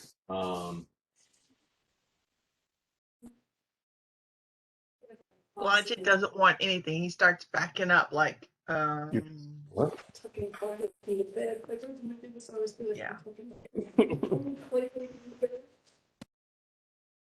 I know if Brandon ever found out we went in and saw the magic wand and just left, he would be pissed. Take them. Blodgett Bring says, let me get out of the room first before you touch anything. Yeah, Blodgett, can you check for traps, Blodgett? That's what he did. He got Okay. 30 on the search check. No Okay. traps were found. Okay. Okay. If you bring the items into the hallway, I'll detect magic on them. I was gonna say, unless it's magical. Carlos will gather them up and bring them out to the hallway. All right. Okay. Both Roderick the short fine spear, with both the short spear and the wand appear to be magical. yeah. The short spear and the wand. Yes. I take a look at the wand. Is there anything? Does it look clerical? Does it look wizardy? Wizardical? Wizardiful? Give me a spellcraft check, Blaz. A witch check? Spellcraft. Okay. It says make 15 plus. I need to find my character. Oh, that's the wrong app. what do you mean find your character? You need to be like Suzanne. She's got like 3 different screens going on. It's got I do everything. too. That's what's going on over here. Carlos will check it too. Spellcraft, huh? While we're young. 24 for Carlos. All right. You're looking it over. Blaz, you're looking it over, and it's curious enough. It's got some writing on it, but you've never quite seen it before. Garlos hooks his head around your shoulder and says, "Oh, that's Elvish." Ah, There's an Elvish word. It appears to be a wand of it's got some clerical. It is a clerical sigil, but it's a clerical sigil in Elvish. So it Can, appears to be a clerical wand of some type. You'd need an identify spell to figure out what's going on. well, that's a magic user spell, so I'll tuck that into my robe and take that, and then Actually, I have identify, Do you? Zach, laws. how do you have it? Go for Okay, it. Yeah, go okay. for it. I cast identify on the wand. It is a wand of neutralized poison with 6 charges left. Oh, Good deal. Oh, that's handy. Oh, that's yeah. handy. Well, I'll take that. Thank you. I consider the fact that these jammy bastards use poison crossbow bolts most of the time. Right. And there's a short spear that's magical. I'm not really sure what it does. I can't really use it. Anybody want it? Then I can burn another identify on it. I might take that if nobody else wants it, but if somebody else wants it, go ahead and grab it. Actually was thinking about you because it's short, and so are you. So a short spear. Okay. Yeah, take it. Take. I like it. I got plenty of melee weapons at this point. All right, Frederick, your identify shows it to be a shocking short spear. Cool. Nice. It is a +1 short spear, so basically it's good for jabbing, but not so much for throwing.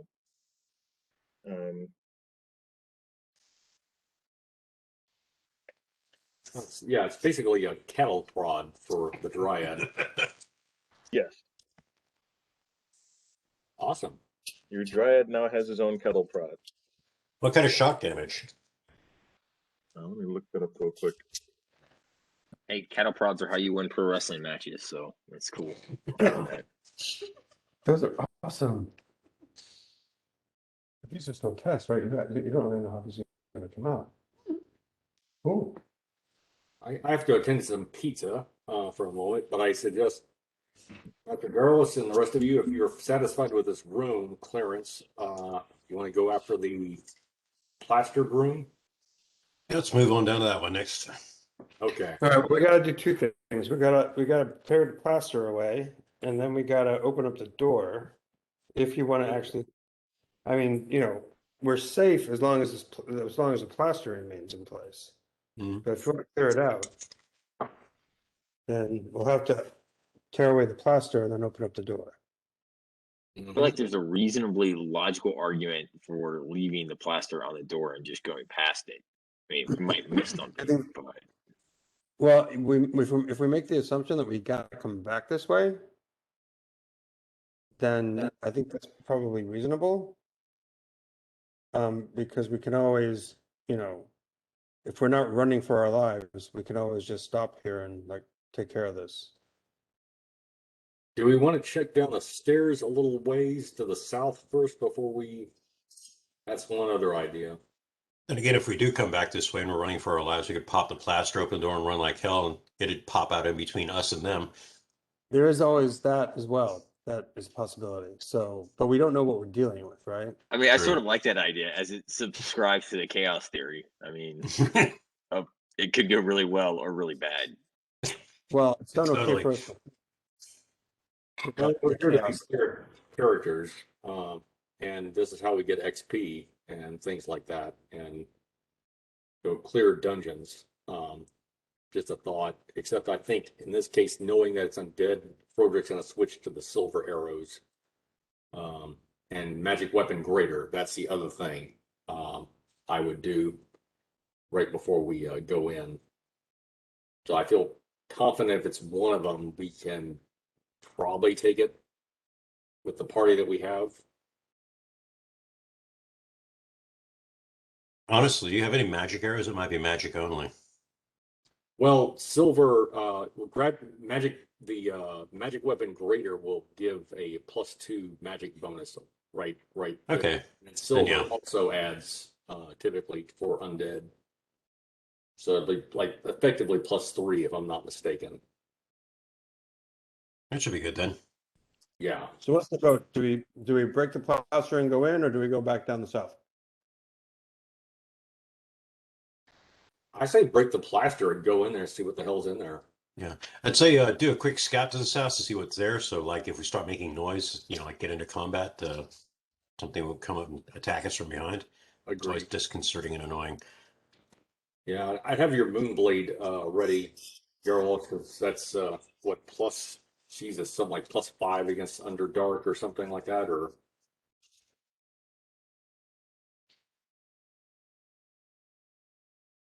Okay. I think it's So +3. oh, and get ready your turn. Well, I don't think your turn undead's probably not going to work on this thing. Yeah, Sorry, right. I think it will, but I No, hope is it it? does. Zags might, yeah. So Victor, I'm gonna cast a bull strength on myself. All right. Okay, casting magic weapon greater. And Ben, And the effects of the shocking spear are in the chat. Okay, So it's a and +1 spear, a +1 short spear, and upon command, it is sheathed in electricity. Doesn't harm you, but it does an extra d6 points of damage. One quick question about that. I copied that into my notes, but just as far as command, do I have to be touching the spear for that to work? Yes. Okay, just making sure. what do you think? It's Molinar? You're like Thor and can like command a short spear from a great distance? I'm Yeah, I'm just no. gonna ask because on the off chance that I don't have to, that he's opens the up a Okay, whole new Thor, world of the possibilities. Dryad. he's the juggernaut. He's got gauntlets of ogre strength. Of course, he can throw the spear and pierce the fuck out of somebody. That's our bash for you. He's just bashful about doing it. Bash is like, wait for it, wait for it, wait for it. Wait for it. Yep. Wait for it. Well, I mean, that is kind of what I wanted to do was stick it in something and then wait till later to shock it. You are so the opposite of LJ. Jesus Christ. Oh, Okay. I mean, that definitely works. All right. It's going to be an interesting day. Gonna take a quick bio break. Back in a moment. All right. another thing.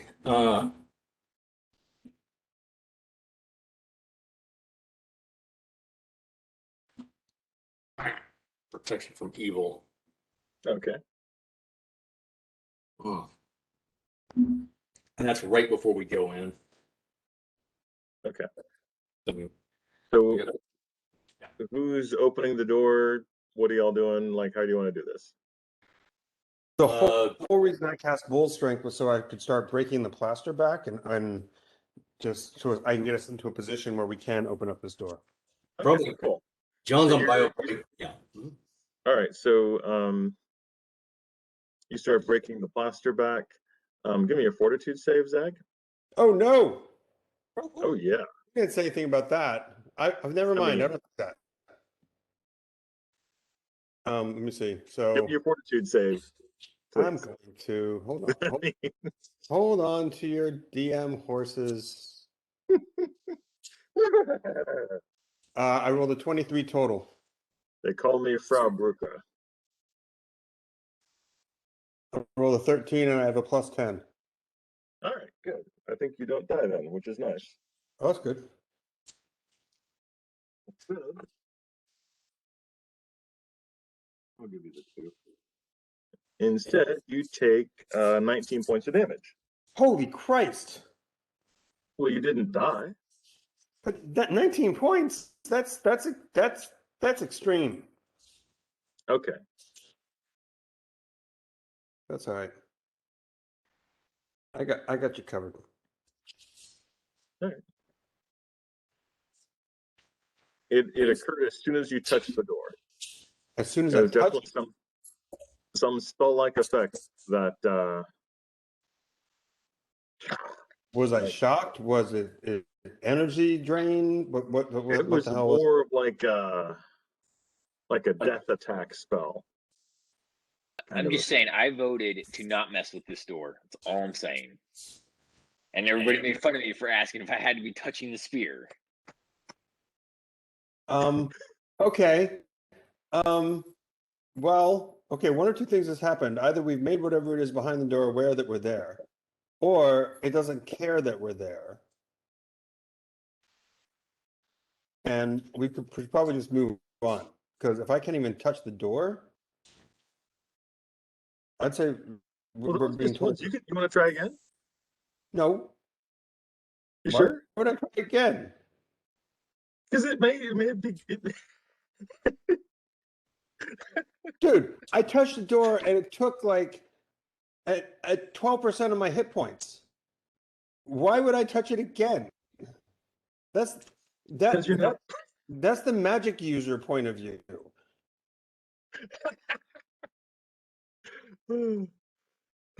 Oh, that hurt me. Let me do it again. Just because I'm curious. Yeah. Why not use a tool instead of your bare hands? How about that? Just a No, thought. How about I'm gonna back away from the door and let someone else deal with it? How's that? Okay. I'm Who backing wants to away from use the door and licking my wounds, i.e. casting a Cure Serious Wounds on myself. Okay, so Blas the cleric attempted to pull away the plaster, and as soon as he touched the door, took 19 points of damage and had to save versus fortitude to take just that amount of damage. So he's backed away from the door and he's casting a cure spell on himself. Does anyone else want to try to touch the door with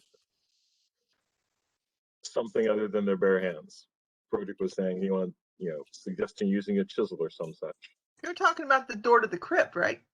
I'm talking about the Correct. door.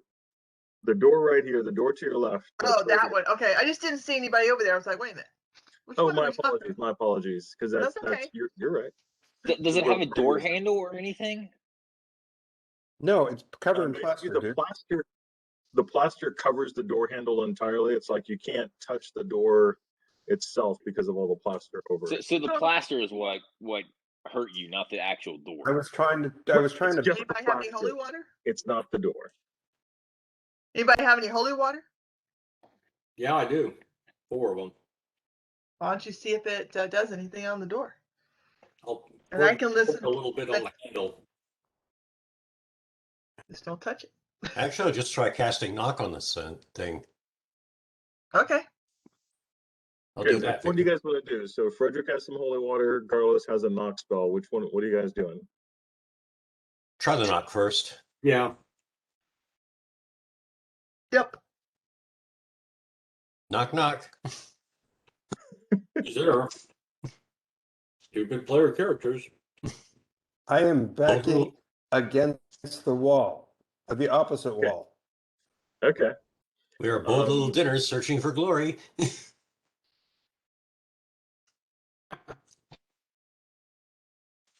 Yeah, no, that's you. All right. Give me a save versus fortitude, DC 17. Ooh. Wow. You should make this. Door does not give a fuck. Well, not with a roll of 7. Oh, that's not the roll you needed, sir. Yeah. Garlos falls to the ground, a little dead. Like Shit. Dead. Like slay living dead. Like -10 dead? Slay living. Wow. I don't know. Okay, bad move. It's a spell. It slays living. Well, okay. Okay. I'm looking it up real quick.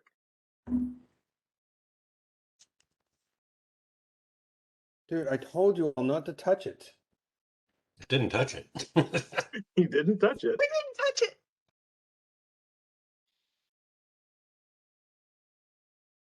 Well, if we're I going to have limit dispel path and magic. talk about what people told other people, I said let's just not mess with the door. I know. Got any dispel magic?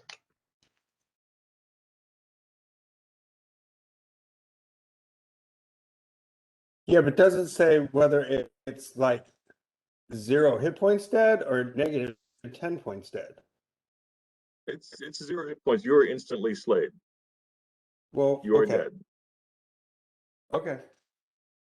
If you make the save, you just take a shit ton of damage. Okay. Which I see. If you do not make the save, you die. Okay. And so what did Gyarados do? Did he try and like use his sword or what? No, You used a knock spell. Oh. yeah, I figured not touching it would be the safest bet. Unfortunately, I was wrong. Oh. Wow. You used a knock spell and it did that to you? Mm-hmm. Yeah, it's kind of mean. Wow. Well, if no one else is going to do anything, I'm going to try and cure wounds on Gyarados to see if maybe I can bring him back to life. Nope. That would be There is a couple of possibilities. Either you can come up with a resurrection or reincarnate spell, or use one of the wishes on one of the rings. Well, John, Yeah.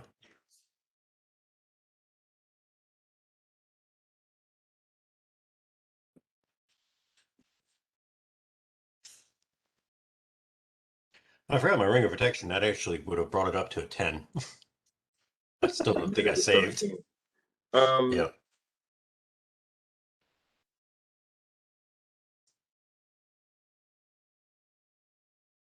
Jesus, what's your fortitude plus save naturally? Right. Oh, wait, hold on. I forgot my fortitude message. Let me see what that is. I hate it that everything's on a bunch of different sheets.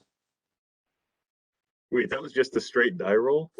Yeah, straight die roll with plus for ring. Let me check. I thought that was pretty low for a paladin with his level. I'm not a Well- paladin. I only pretend to be one. Not a paladin, but I play one on you're not a TV. paladin? He plays a paladin on TV. All this time, I was wondering. Oh, the put it behind me. I couldn't find it.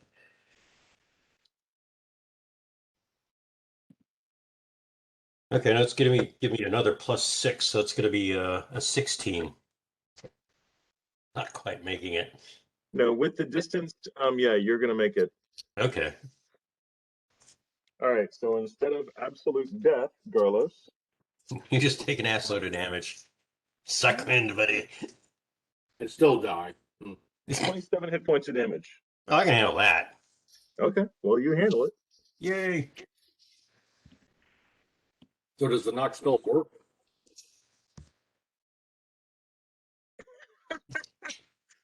Actually, yes. Cool. Good, that's over. And Ow. Ouchie, rim ouchie. shot for you, John. Say what now? That's the door's response. Over at Scott's, he's got his drum kit. He gave me a rim shot for the door Nice. trying to kill you. Thank you, sir.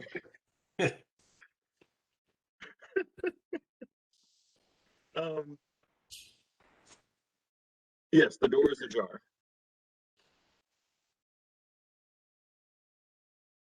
Okay. Got a question. No, let's heal up before we go in. Seriously. I'm gonna- Hmm? I'm going to stay behind everybody because my job here is to turn undead, assuming we can't take it. I'd say turn it even we can take it, then we can beat it to death and not have to fight with it and get level drains and stuff. Well, I can't turn what I don't see unless I can. Victor, can I, with the door open, can I tell what it is that we're dealing with? Because my detect undead should still be in place.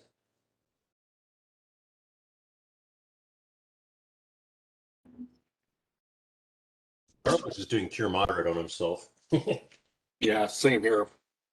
Well, I was going to do that for you, but that's good. I can't do everything. I could use another one.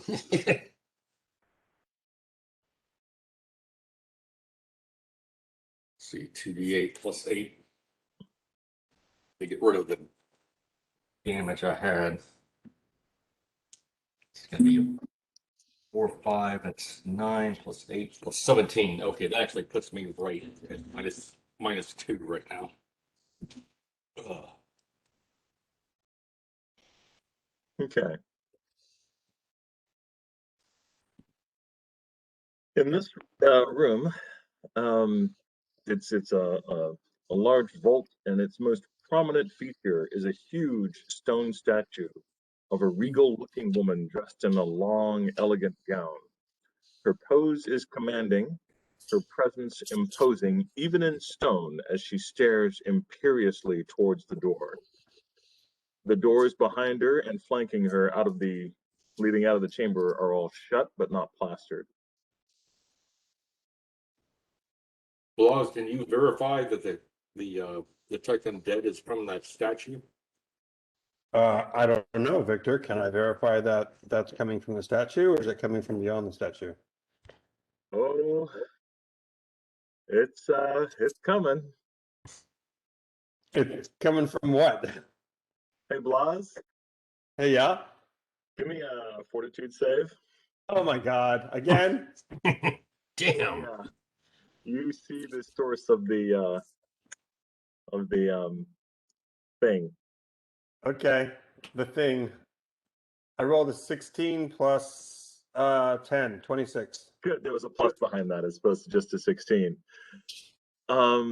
You see, and you can see this because of something else. No one else can see this. Got it. You see a horrific, absolutely frightfully scary woman who is just pissed and angry and not in a good mood. Nothing about her is happy. So those of you just see an empty room with the statue. And Blas, you were just like, oh, holy shit. Okay. I'm like, it's not empty, and I try to turn undead as I'm backing the hell away. Oh, good. We're gonna have a fight. Are we rolling initiative? You're trying to turn undead. Actually, no. Go ahead and let's everybody roll initiative. Well, yeah, let's do that. Let's do the whole initiative thing. Okay. Bash is going to take a free action and just remind Blas that he voted to not mess with this door one last time. Yeah, I get you. I was the one who Let's stepped run, forward this Blas. time. I take full responsibility, but it intrigued me. So I'm 15 on the initiative roll.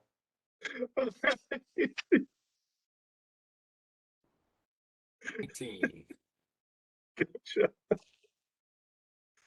Oh my god. 17. I won't hold it against you, but yeah, I just want to point it out. No, I get it. No, thank you. I appreciate that. That's good. Yeah. Called feedback. It's I'm not sure important. how it helps, but yeah, thanks. That's good. Just FYI, I said no. Don't do this thing. It's like it's like a wife thing. The wife said, "Don't do it. Yeah. Never gonna live it down." I told you. I told you the guys are the credit. actual No, best. let me be clear. I wasn't trying to suggest that me suggesting that or reminding you helped in any way. So I'm suggesting to everybody that you figure out a way to close the effing door so that we can leave here. Of course, if by touching the door you're going to die, don't do that. But this is very bad. This is very, very, very bad. I know you can't see what I see, but I'm telling you this is bad. This is a good time for meld stone. Right? Blodgett, Blodgett, you go first, sir. Blodgett's going to run away. When the cleric gets scared, I'm running. And I'm invisible. The cleric gets scared. It's time to run.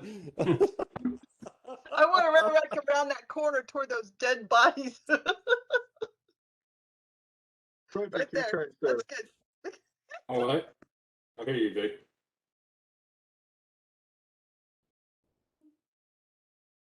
Oh, my Yo. goodness. I was supposed to be in front of the door when Garrus opened it. Oh yeah, you're there. Okay, from there, You look in, you can see a statue in the middle of the room and 4 doors. all right.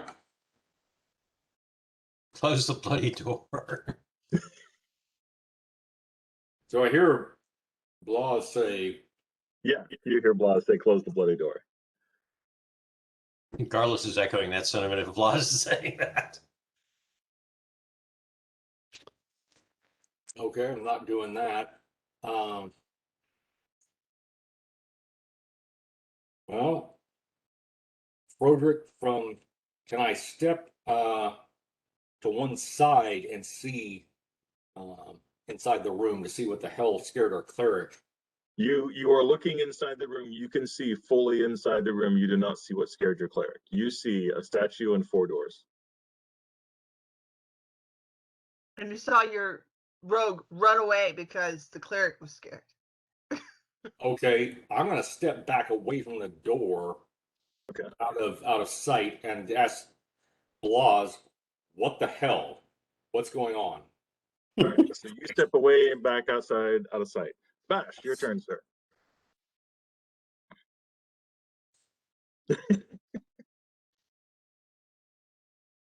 Sorry, I had to see where I was in relation to the door. I'll take like half a step back, and just hold my action. Okay. And next up is Garlos. Okay, did the door swing inward or outward? It swung inward. Oh God, that makes it harder. Yep.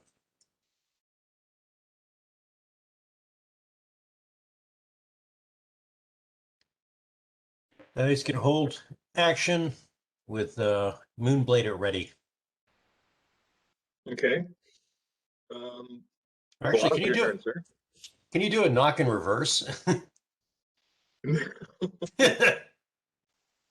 Yeah, it's called, You can think of something. You can think of a spell that you have and a way to use it that would close the door from where you're at, then do so. the problem is another fortitude save for doing that. I don't know. Yeah, I might be able to get away with just grabbing the door and shutting it. Like I might have enough hit points, but Probably could. You guys, Of all of you in this session, Bash could probably do it. I'm not gonna lie. I mean, you may die, but only if you rolled a 1. I'll try it. All right. Bash, you reach forward, grab the door, and you're able to pull it closed. Give me a saving throw, please. Fortitude.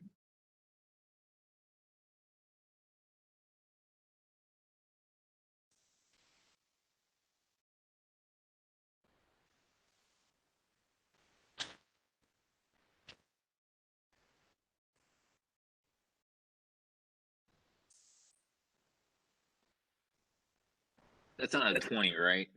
Yeah, D20, and I believe And you have a plus the plus 10. fortitude. Plus 12. Oh, good. So it is a 28. You get the shock of a lifetime, but you were expecting it, and you take the damage and close the door anyway. 25 hit points of damage. Yeah, I can live with that for now.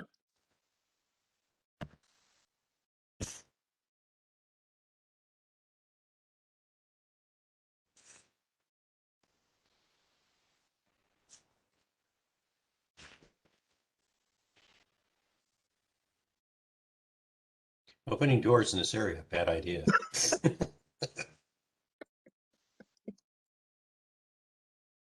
After I shake off the 25 points of damage, I'm just going to look at the cleric and just give him a knowing look. We're not done with this, kids. Victor, let me know when it's my turn. It's your turn, sir.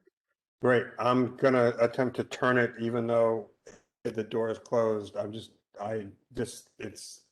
It's all over us. yeah, this thing's already kind of out of the bottle. Is what I'm hearing. All right, hold on. So I roll Okay, an and 11 so, plus. Zach, I'm gonna clarify something. You can't turn a creature in another room. Oh no, No. it has to be line of sight, even Well, though I've so seen it. I know where it is. You're basically what you're doing. You don't see it. Okay, so I That's don't what see I it put any that in longer. chat. After the door is closed, you can't see her. Okay, I got it. You, So yeah, you cannot see her, and it's not line of sight per se. What it is you are clearing your area uh-huh. of the dead and is focusing on a specific person. Now, if the dead is in a room that they started in, and you go into that room, when you turn them, you can basically keep them from touching you. Got it. But you wouldn't be able to kick them out or kill them unless you were high enough level to literally destroy them, and you are not. Yeah, I get that. Got it. Okay. Well, then we have two choices. We can either head down towards the door, or we can head back. We can wait for a minute and see if this thing's coming through the door. Which do you want to do? I say we go to the north because we know that's a known, relatively safe area to retreat. Yeah, but we need to go south in order to continue down on the adventure. So What I hear, wait. what I hear Joel saying is that you guys are going to go back to the door to wait to see if something comes out of this. Okay. Now, what I'm saying is go to a little bit to the north of the door and see if something comes out. Yeah. That's what I said. I'm sorry, Vic. Okay. You're Yeah, good. correct then. So the party, and so this is what I see you saying, Frederick, is you guys would go back up here. Yeah, I'm in front of the party, just sort of like ready to cast a turn undead. Ready to cast, ready to turn undead. Yes. All right. You do not see anything coming out. With your detect undead, which we'll just say you have another minute left. It's been a while, but we'll say you have another minute left. You can detect the undead is still in that room. It's very malevolent, like super not happy now. Previously, it was just like, I'm undead and I'm nasty. Now it's like, Right. It's staying unhappy. it's not able to come out. Got it. Well, I think we can probably scooch past the door if you want to continue down this corridor. Just don't touch the door. Bad door. It'll make for a good problem if we're on our way out. We can pop it open then while we're running.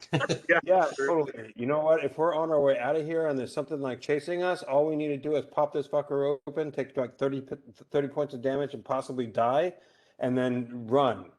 Yep. And let the cards fall where they may. Yeah. Well, we know who should open the door, and that should be Bash next time. Thanks for thanks for setting that Hey, trap for LJ us. can open it. He's probably got higher hit points than even I do, but yeah. Yeah, but I'd say next time we come by and let him just toss a fireball or two. I don't know that the fireballs would affect this thing. I mean, it's nasty. I know you didn't see it. I did. And she's like one bad bitch. You really don't want to deal with her. Sounds like a ghost. Froderick asked you, what is the nature of this undead? He's like whispering to you, like, what the hell did you see? What you and Zag, you would know this, and and actually Garlos, you've heard of them before. It is a ghost. It is an actual ghost, an uncorporeal undead that is for some reason trapped in the plane or in the area that is just nasty. Okay. Yeah, they'll fuck you up. Yeah, well, just don't let them touch you. They'll drain levels. That's the key. We wish it was only touching. Yeah, they can do other things at range. Oh, they can, huh? Yeah. Huh.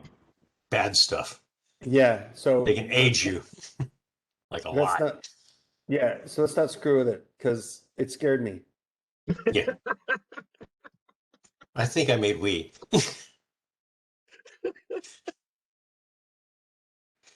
Oh, yeah, Bash, I healed you for 15. I almost did a create water spell in his pants. Yes. Froderick looks at you guys a little bit doubtfully for a moment, but then accepts the fact that, I mean, we've been working together as a party for over a year and all that. I trust your judgment and instinct on this, but I don't. Oh yeah, I don't- we do not want to fuck with this unless we absolutely have to. Okay. All right. We went into the middle of a lake and some elf just like led us through a magic door. I mean, are you gonna question the invisible gangrene ghost at this point? I'm not saying we're pussing out, but I am. I'm happily pussing out. Thank you. I'm pussing out with alacrity. Pussing. Officially pussing. Just so we're clear. Well, I just said I don't like ghosts. No, if Don't you do want scary in, you go for it. I suggest we scooch past the door and head to our south and hope for the best. And hope Scar- it doesn't come That's- after us. I will go along with that. Carlos shows the T-shirt he got at the souvenir stand. It says, "I pussed out in the Underdark." See, I'm proud. Oh my god. So do you want to take up the same marching order? I'll take up the lead and make sure that she's not following us. Yeah, let's I'm go gonna somewhere pick up- safe, pick like up the deeper into the rear. dungeon. I'm sorry, I meant to say I'll take up the rear and I'll make sure she's not following us. Okay. That's what I meant to say. Broderick yelled through the door. We'll be back. Or you Carlos will could not. follow it up with. Carlos will follow it up with. He will be. He's hot for a date. Yeah. And by the way, fuck you, Undead. I haven't physically had to pick anybody up and carry them to a different part of the level right now, so don't screw that up.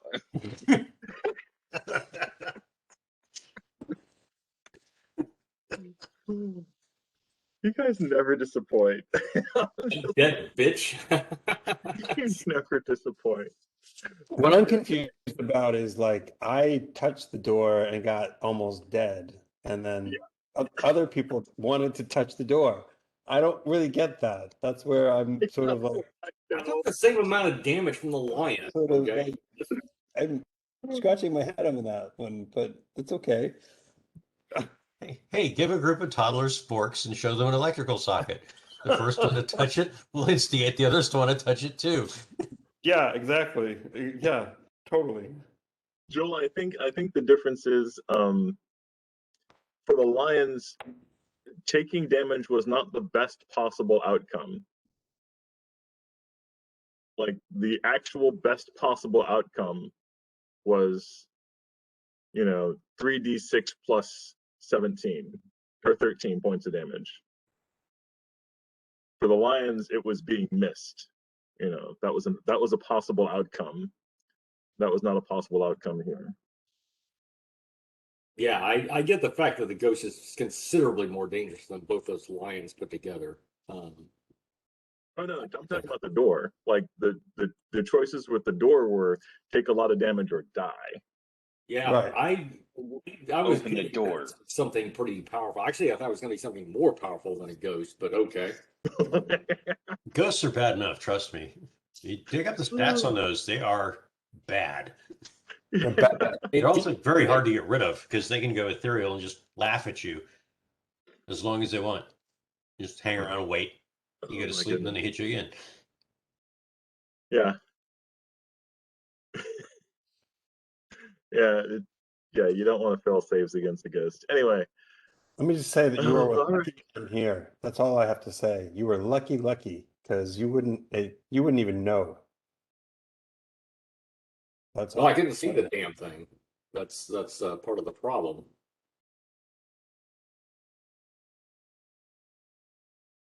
All right. If I'd seen it, I would have taken the shot. But I'll have you know, Joel, your idea of asking the elf maiden why she was so sad and how she got there would have been the best question you could possibly have asked, period. Asking questions of the dead is always helpful. All right, you guys come down here and G7. So you're coming down in this area, and now you're into a natural cavern. This is this area here these are all natural caves. and you can see that people have been interred in this area.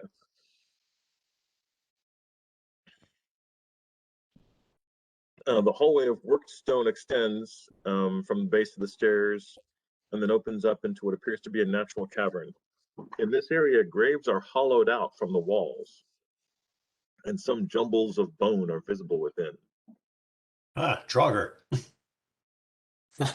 Okay, Skyrim. Sounds like a perfect place for ghouls.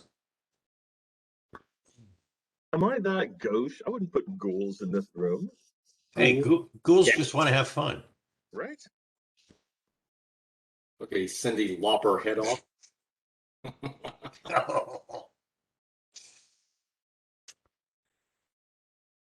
All right. Froderick scans the room for signs of movement and listens.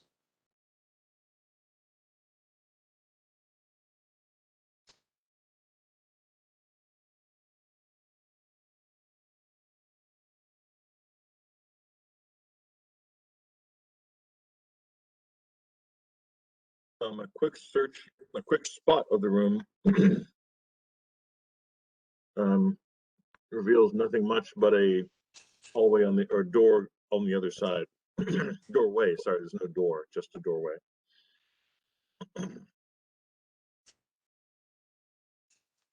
Okay. Froderick's going to proceed inside slowly.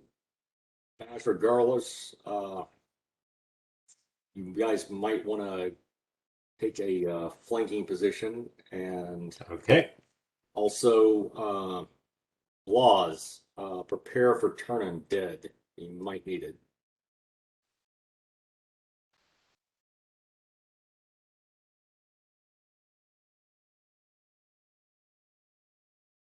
All right. Nothing jumps out at you or gives you any grief going into this area so far. From here, you can tell that the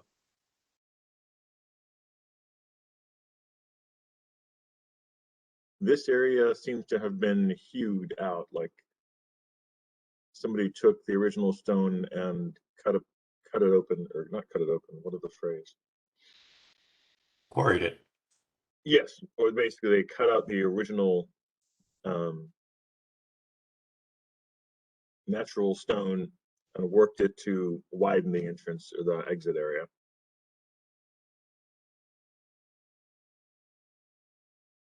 Can Froderick tell anything else from stone cutting?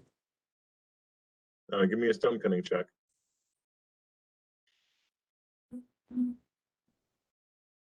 So yeah, rolled a get on stone cut. I rolled a 1 actually. Yeah, it's stone cut. Yeah, that's what you've got. Yeah, It's a rock. It's a rock.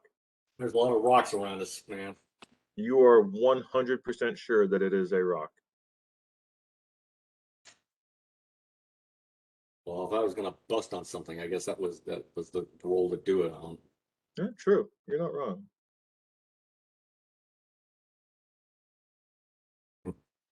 Froderick forgets geology. If you know what it is, at least you also know what it is not. There you go. This room is built of soy. The problem is he can't believe it's not butter. Okay, I guess let's proceed through. I'll take the lead.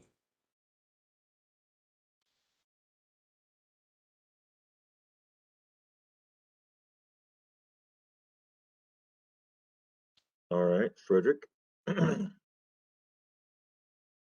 Lead on through there. Nothing disturbs you as you walk slowly amongst the dead. I feel like we're walking through a digestive system here. We're in the stomach. You're not entirely wrong. But the pass through the ileum and the small intestine. Let's do a quick check of the room and see if there's anything about here. Okay. Do search check in that case? Yes. Okay. All right. Are you just checking the room or are you just check inside the little... I'm going to check the niches too. All right, cool. I'm gonna assist in that search check. Everyone who's going to do a search, give me a roll, please. Yep. 30. 30 from Frederick. Anyone else? 26. Okay. Actually got a, that's going to be plus 25. Christ, we found the Shroud of Turin. I got a 10. All right, well, first one, Frederick. You are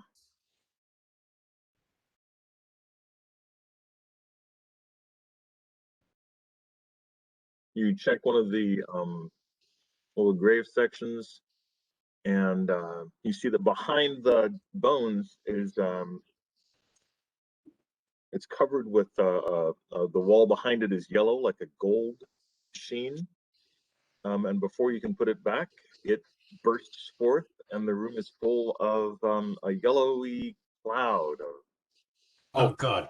Yellow mold. great smelling yumminess. Shit. Everybody gets to make a saving throw. Fortitude, please. Gotta be fucking kidding me. Okay, I got some. That neutralized poison thing, wand might actually come in handy now. I got a 21. All right. Hold on. Let me find my damn.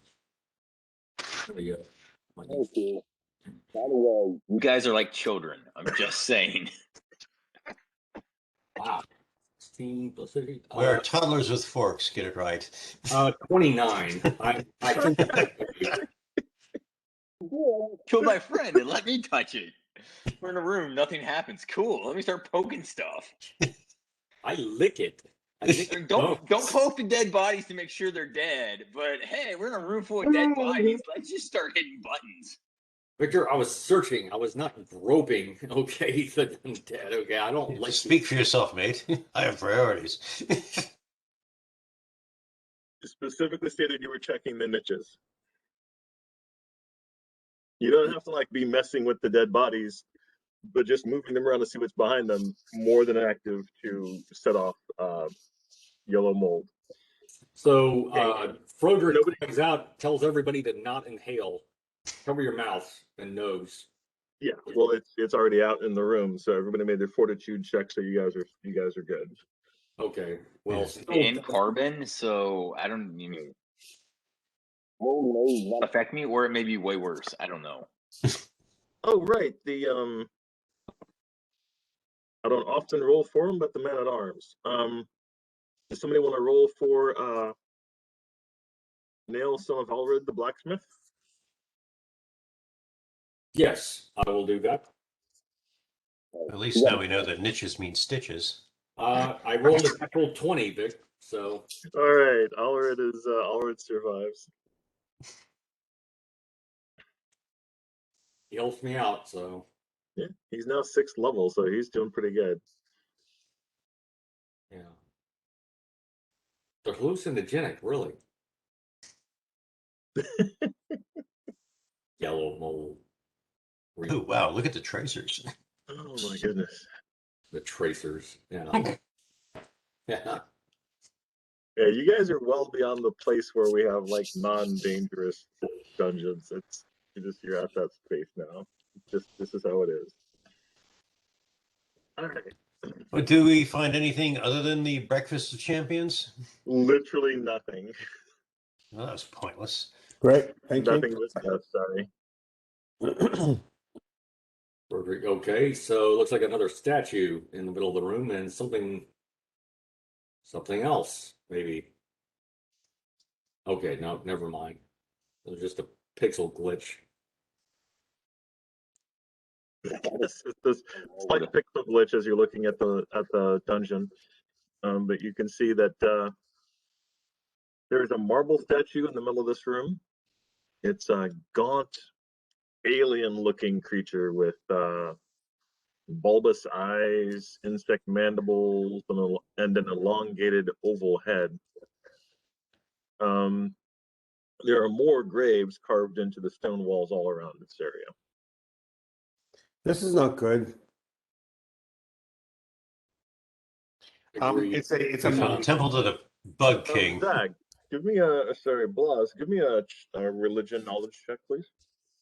Okie dokie. This is the flying spaghetti monster. I rolled a 20. I have a +5 on religious, so 25. Yeah, all right. This is a very unusual deity. It's from the Far East. It's not common. But Blas, as it happens, is a student of Ananya, the goddess who is also in the Far East of the planet, of the continent, and he happens to know that this deity is Jurgal, the guardian of tombs. Jerk off? Yes. Okay, Guardian of Tombs. That tells me something. Well, we're in the middle of a tomb. Do I see anything else, Victor? Anything else in the room? No. Okay. Don't mess with it. Just Agreed. don't touch it. Give the statue a wide berth. It seems like graves are alone too. Yeah, I would say leave the dead things alone right now too. Yeah, Yeah. yeah. Unless there's something obvious like crawling out towards us. And show some reverence, you bastards. Yeah, I'm not really God sensing damn- anything. God damn you, you will take off your hat. Is there anything else in the room, Victor? I'm going to do a quick search check. Not, I'm how about not- spot? I'm not checking the niches. All right. Give me a roll, please. That's 17 plus 10 is 27, please. No, nothing else that you can see in the room. Okay, we'll genuflect around the statue, I suggest then. Yes. Give it at least a 10-foot berth. All right. The statue, thus birthed, does not affect you any further.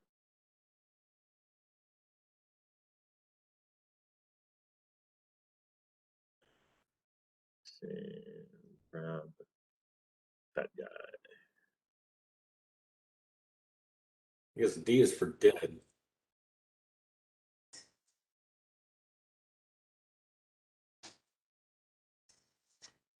I like your convention for keeping the dungeon secret. Thank you. It's very creative. It entertains me. Also, I'm very good with Microsoft Word, so. um,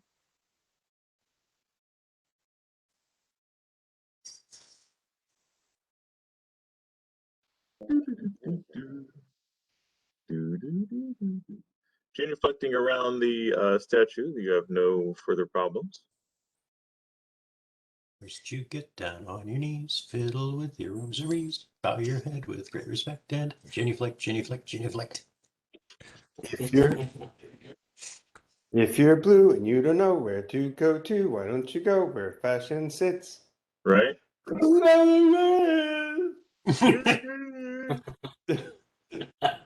You gave him an abnormal brain? You mean that I put an abnormal brain in a 10-foot wide, 15-foot tall gorilla? Frankenstein! You say that like it's a bad thing.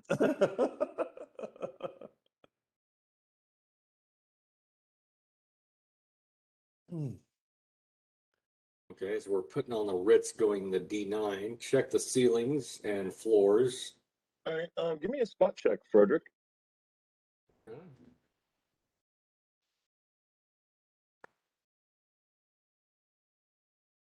That's not quite what I hoped. Still, 19. Okay, Unless it's something. that's pretty damn good. Solid. You see, no, it's looks like a pretty good area. Okay. Let me check one thing.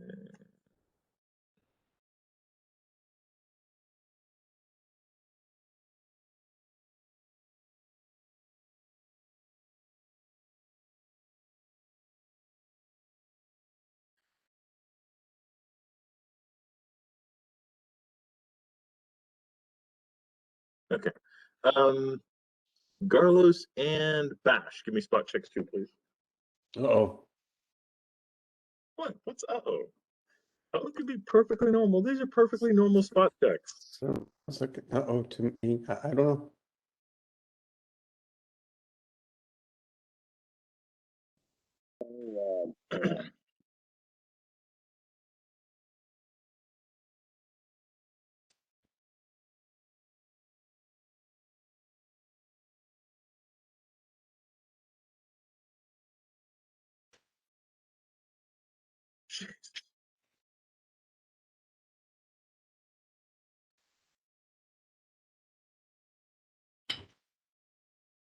All right, Garlos and Bash, what did you get for spot checks, please? 21. 17 for me. And what did you say, Ben? 21. 21. Okay, I hear you now. Gotcha. Okay. Nothing unusual. Everything's perfectly normal until the Roper attacks. So you guys are doing pretty good. Okay. So the rover Then- attacks. But then the Roper attacks. Okay. Roper attack. Attacks? Like a chicken attack, only worse. All right, the Roper's surprise round. Let's see. It'll do 2, 2, 2. Yeah, it's gonna wait. It's gonna do 2, 2, 2. So, Frederick, what is your flat-footed armor class? No dex bonus. Victor, I took second level barbarian. I have uncanny dodge. All So right. What is My your flat-footed armor class? Okay, your uncanny dodge armor class. okay, and is this thing evil? Usually, I think protection from evil still yes. Protection is from still evil. running. Yeah, so that would make it 32. All right. Let me check and see if you get any love from the Roper. Ooh. Oh, nope, nope. You do not. Carlos, what is your armor class, sir?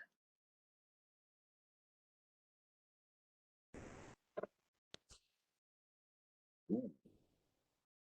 I don't think it's that good. 50. What's your armor class, John?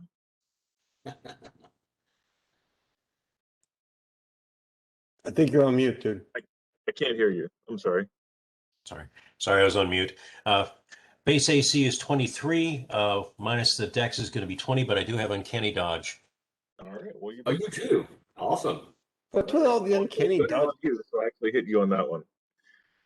So you're hit twice. And Ben, what is Bash's armor class? Flat-footed. Yeah, you're flat-footed.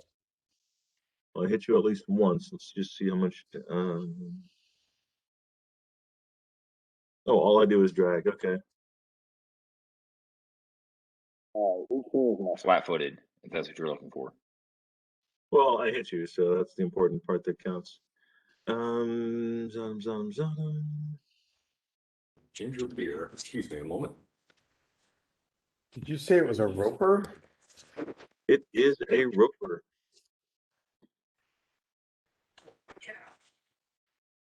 So you just got hit by a something that looks like a slash site that likes country music. All right.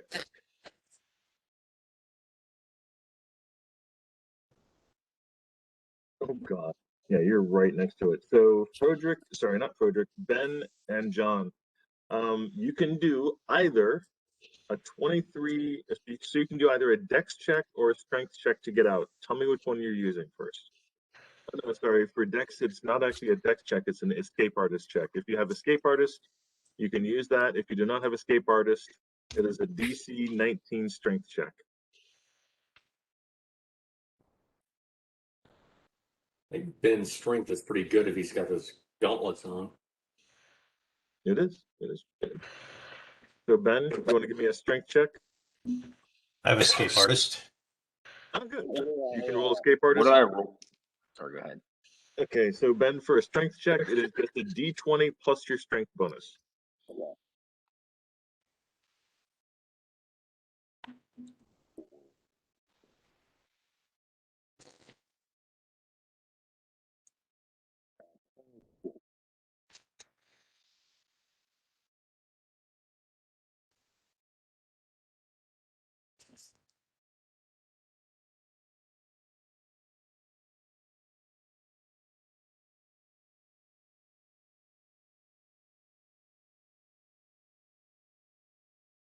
Oh.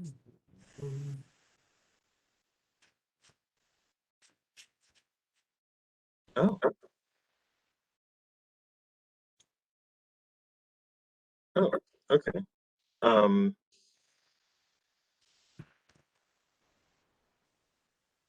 Hold on, Ben. Did you already roll, Ben? Okay, I couldn't hear you. I guess your mic, your earbuds are off or something. Ben, I noticed that if That's you actually not even lean better. forward, we can hear you a lot better. No, I think your audio is going through the camera, not the earphones. That's why.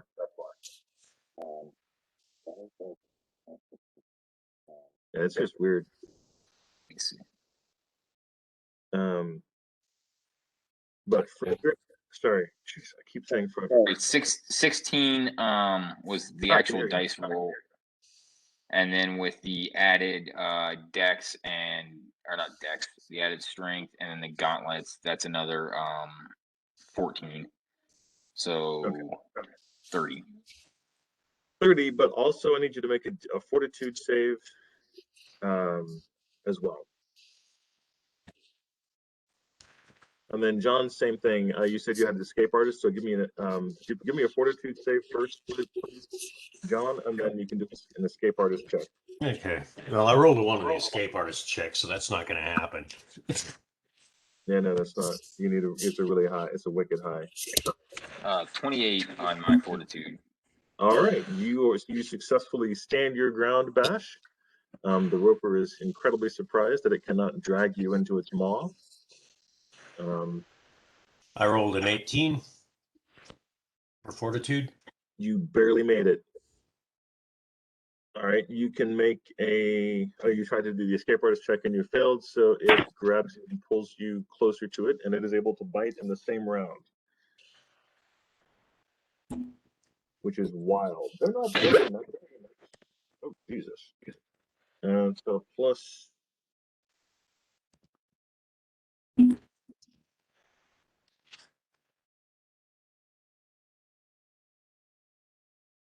$13 to hit on the bite, so it got a 31 to hit you. Chomp. It bites you, Garlos, for 7 plus 6, 13 points of damage. Okay. And you are grappled. Bash, you broke yourself free, so you are not grappled. Or no, you didn't. Let me double check that. You're not grappled. You are grappled. You're just it didn't drag you forward. You're standing your ground. All right. Now, initiative. I apologize that the pre-initiative took so long. Its surprise round is pretty impressive. Well, it's our first bondage combat, right? So in the Underdark. So you're forgiven.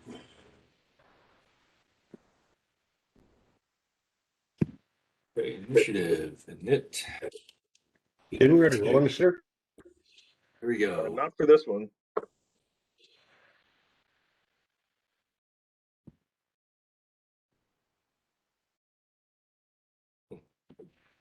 I have 11.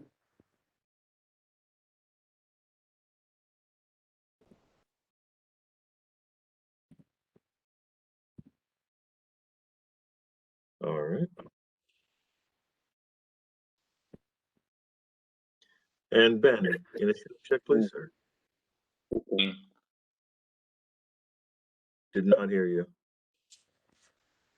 Ah, gotcha. Thank you, sir. All right. Top of the round is going to be Frederick. Frederick turns around and fires arrows at the roper while saying, fuck you.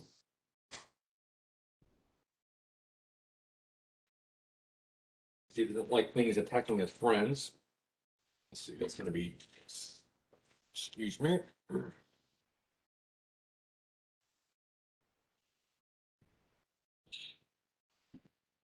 We don't like that.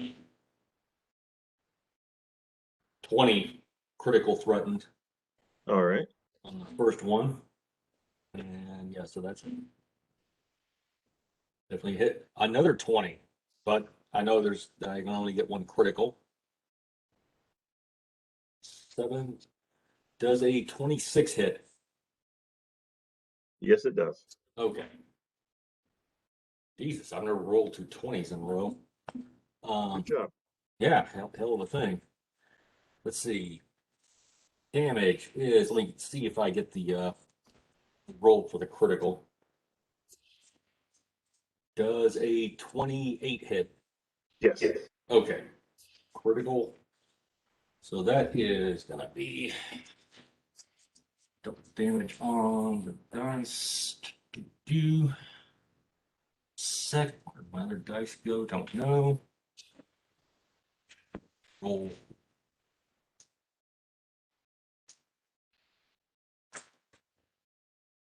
That's going to be, here, I just put it across here. 11, 12,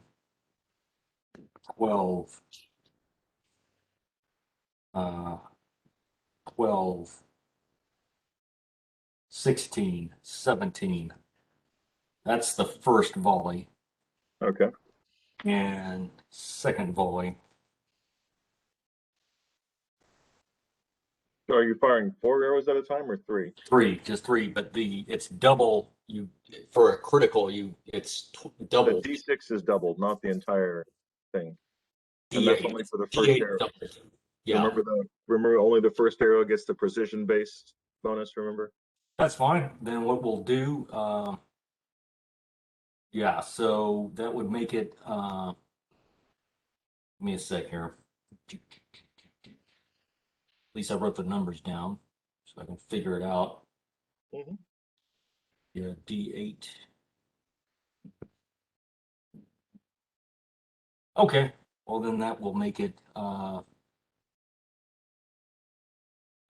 make it 12, 12, and 13 then on the first one. And then on the second one,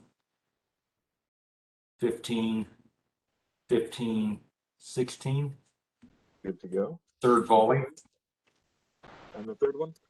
Yeah, third one is 11, 12, 12.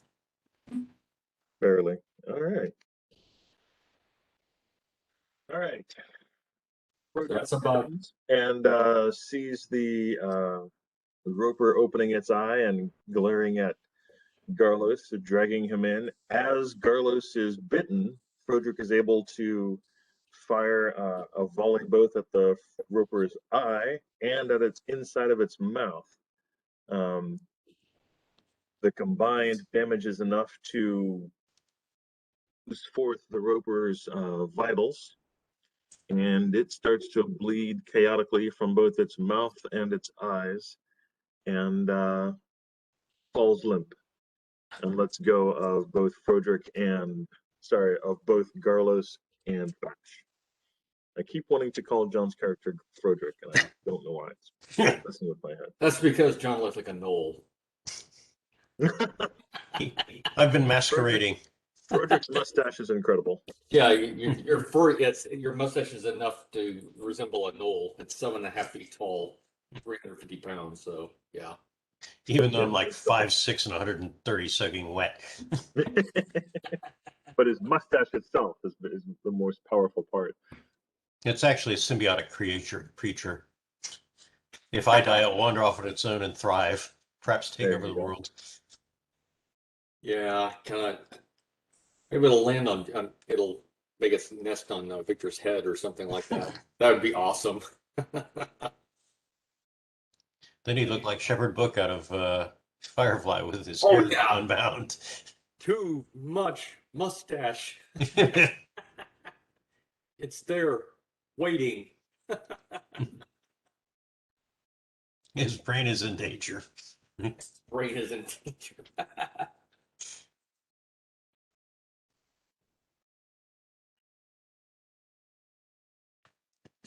I guess the fuck you roper worked very well. My little incantation. Nicely. Yeah. I need to heal myself.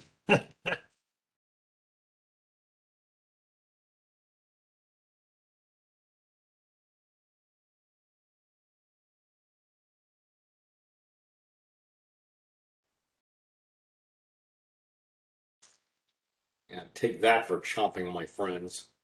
Right?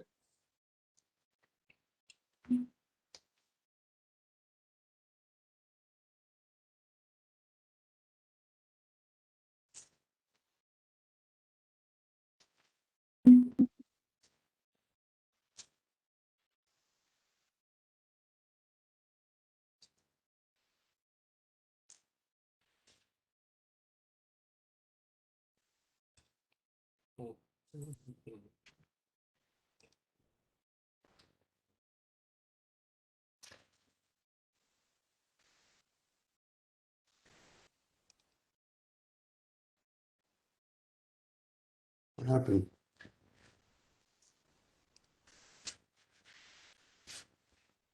Okay, one potion and a spell later, and I'm up to snuff again. Yay!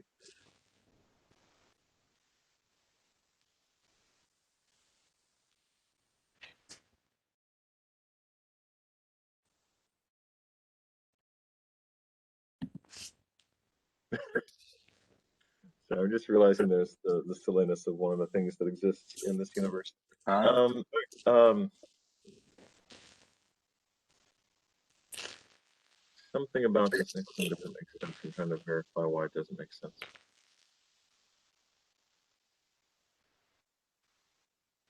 I'll take a bio break while you're figuring out things, and well, Garrulus is I'll be back in a moment too.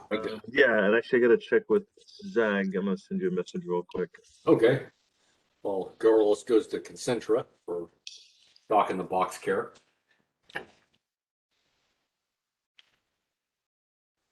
20.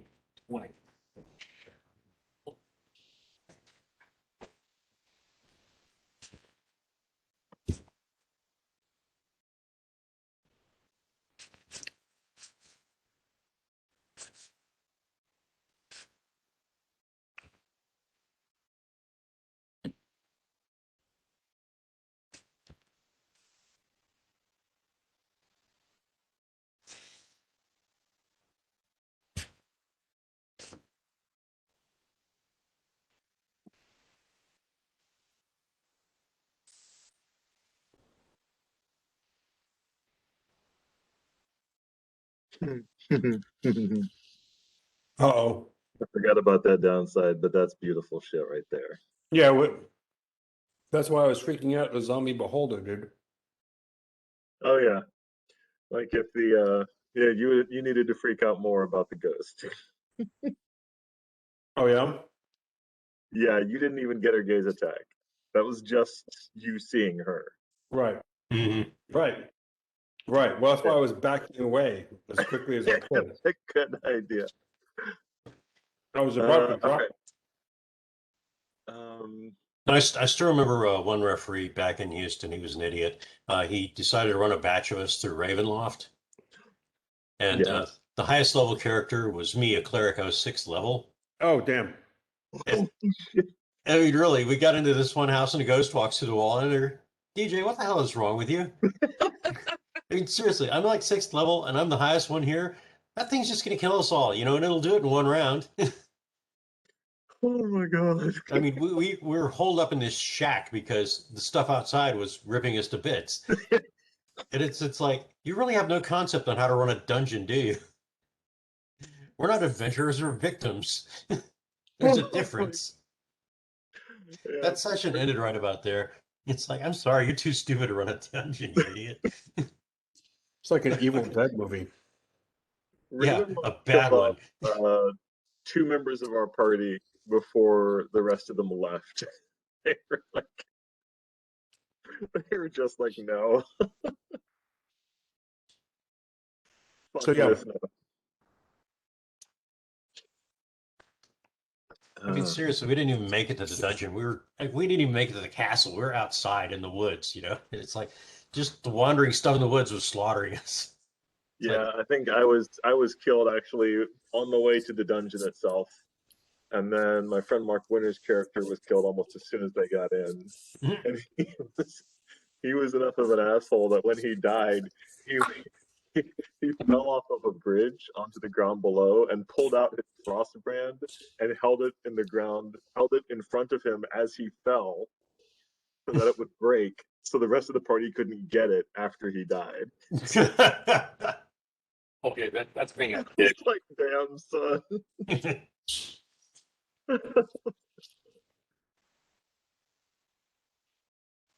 Okay. Let me entertain you.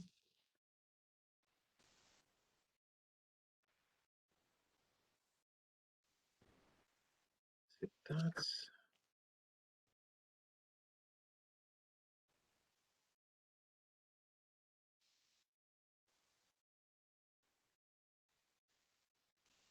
well, we searched the roper.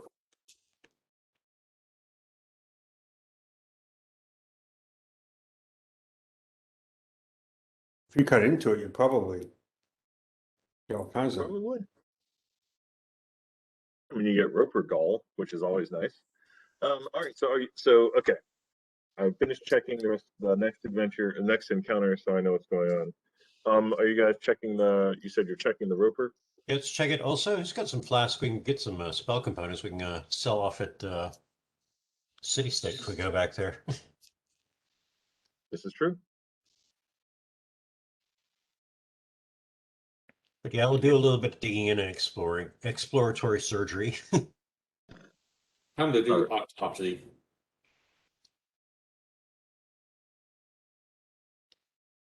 You Is do there anything- neo-autopsy. The cause of death was severe acupuncture.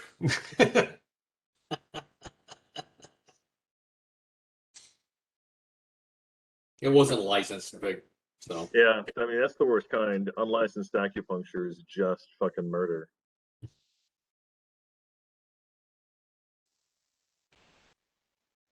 It looks like all they right. dropped a hedgehog on him.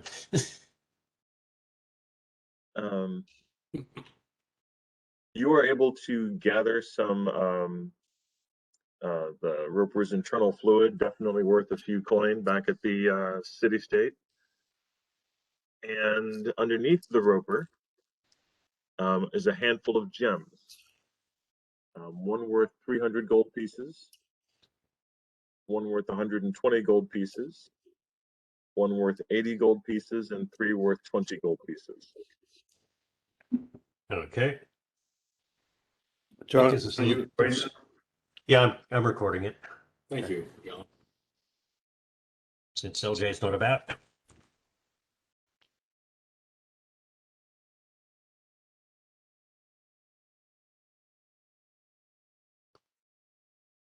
Suzanne already leave?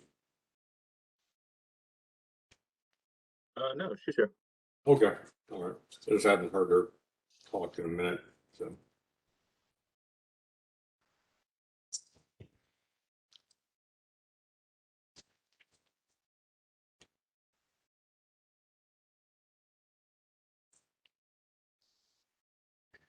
Okay, all set. All right.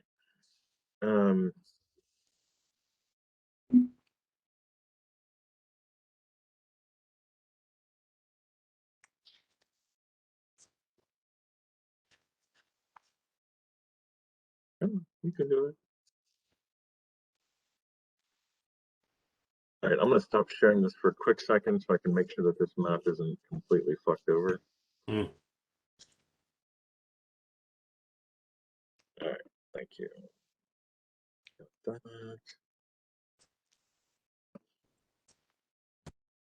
playing the role of Blodgett will be Suzanne's curtains. She's hiding. Yeah, she's invisible. Well, you can't see her. Come on. She's in character. She's Give her too- credit. Right? She's too low for the camera.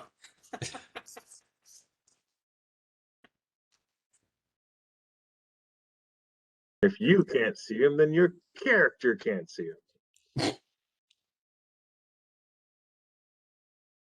I can see her. How can you see her? All right, zone. He has leap brain powers. Actually, it looks like he's Getting brain freeze though. You take 2d6 cold damage.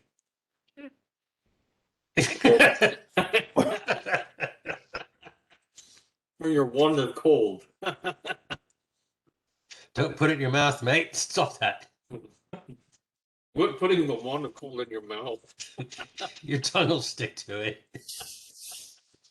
Right? Happens more than you know.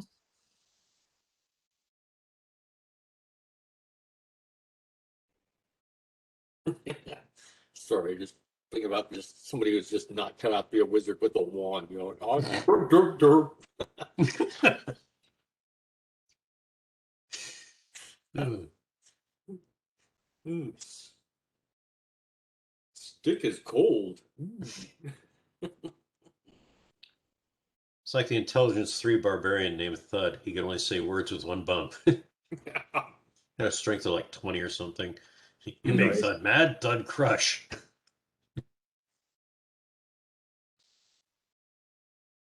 Said a word with 2 bumps once.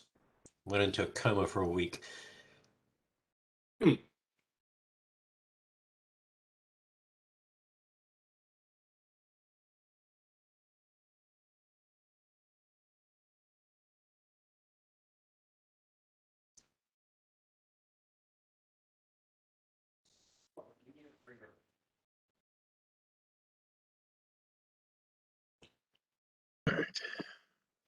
Good, good.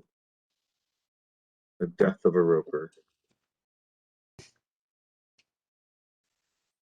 Reminds me, that was the name of the custodian, whatever, superintendent in Three's company, Mr. Roper? Oh yeah, Mr. Roper. Yeah. Well, as far as Carlos is concerned, he knows enough about hentai to know where that was going. Mrs. Ripper was hot. She had the whole gilf thing going. Oh yeah. She 100% had that going on. You know, Yeah, there's a hey, lot Janet and of Christy, like, it's true. Who was it, the actor who played the start leading role Check, that died young? John Ritter. John Yeah, Ritter. Ritter. Yeah. What a shame. Yeah, he was great. What was it? He made out that he was gay in order to stay in the apartment with the 2 girls, Yeah. and Mr. Roper was always giving him that knowing look or something like that.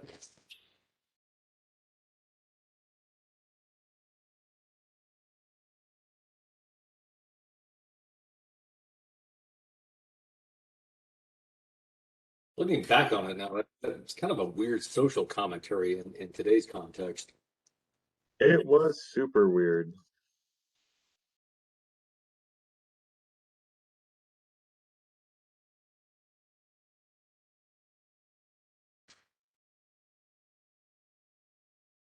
Yeah, he had great physical comedy, John Ritter.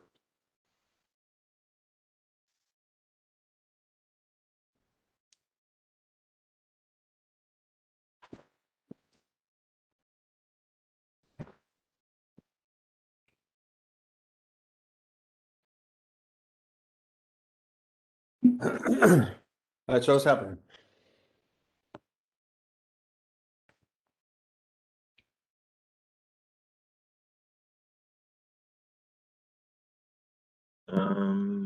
What you talking about, Willis? We should talk about this. One second, real quick.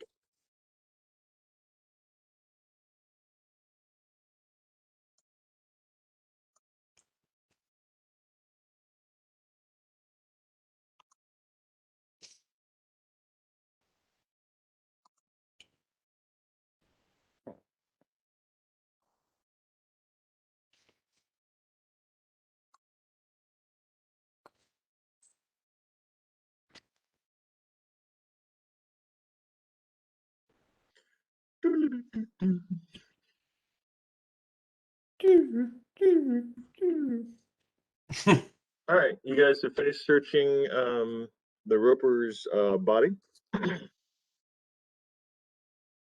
Message for Zai. And You guys want to continue? You want to maintain party order? What do you guys want to do? I'm good.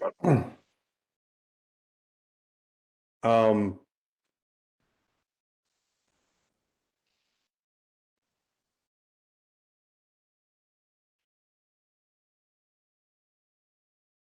I am Blodgett. You can't see. Well, yeah, actually, you can see Blodgett because you can see Blodgett. Yeah. I walk up.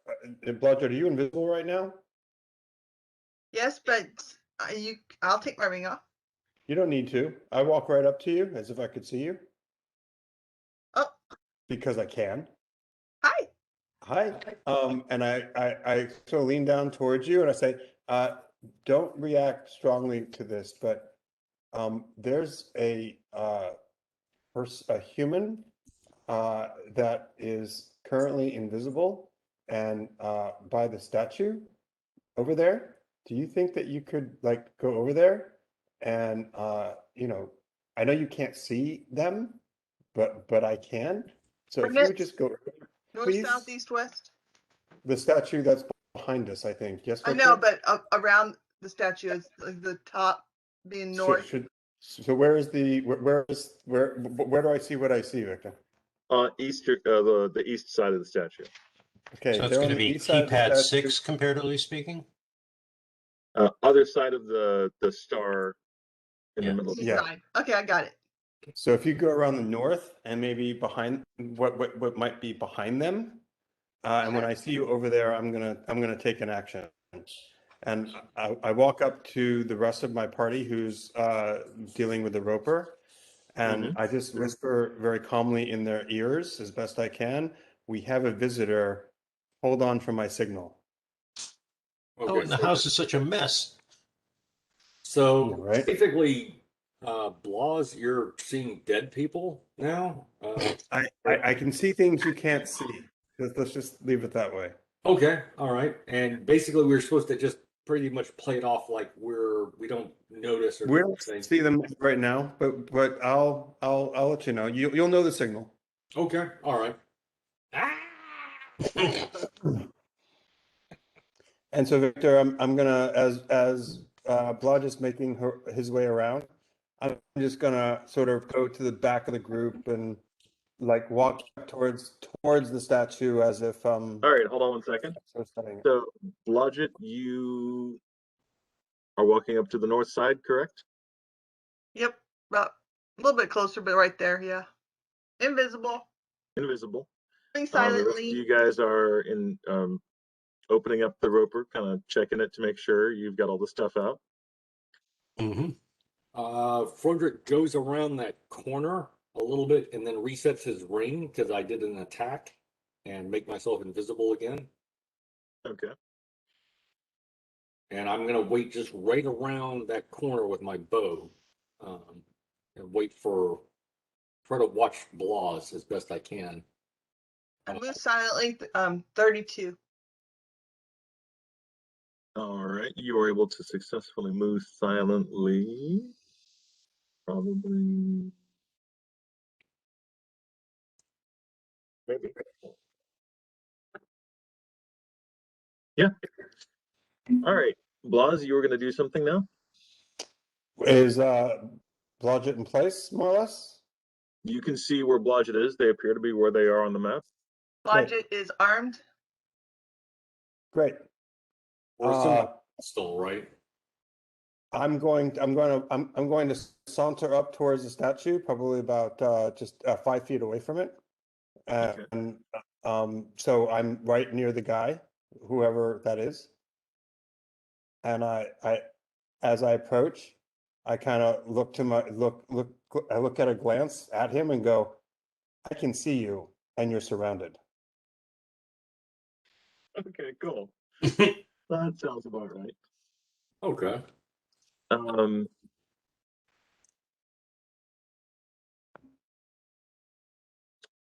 So then,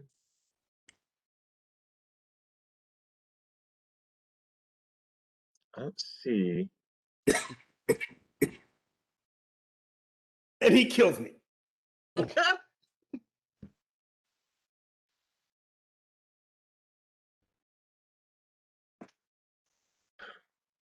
Make him talk like Stewie and Family Guy. Oh, I'm sorry. I didn't know you noticed me. Noticed me. He noticed me. Uh-oh, Victor's having a look in another book. That's never good, No, it's never good. especially if it's a dictionary. The Dictionary of Hurt. He's looking up the definition of proper fucked. Yeah. He's an Let's see here. apoplectic. Permanently Wow. dead. He's looking up permanent dead. There's a little known Grimtooth's grimoire that came out that is full of all sorts of party fuckery. So let's see what Victor's come up with next.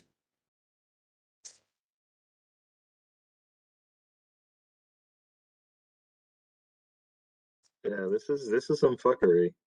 Uh-oh.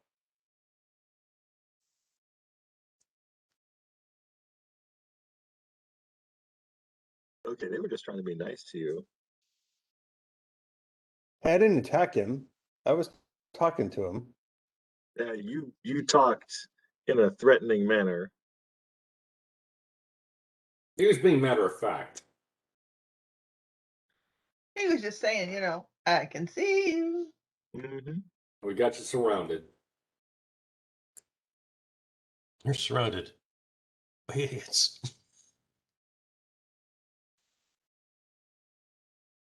Make no move or we'll hurt ourselves. Yeah, we didn't say we would hurt him, just be I surrounded. didn't say I was going to hurt him. I just wanted to like reveal himself. What? I said you were surrounded. I didn't attack him. I didn't. But hey, whatever. It's all good. It depends on his alignment. I mean, if I'm he's sure evil, I surprised him because, he didn't think I could see him. He did not think you could see him, but he figured out that you can. Well, now, yeah. The thing is this, if he attacks me and he's invisible, then he's going to become visible. Unless he has greater invisibility. Unless he's undead and I misjudged this one. Or he's not actually invisible, but but never mind. It's like none of this creature is nice. Okay. Well, okay. You'll be okay, Zach. Don't worry about it. Oh yeah, you'll be fine. You'll be fine. The human rogue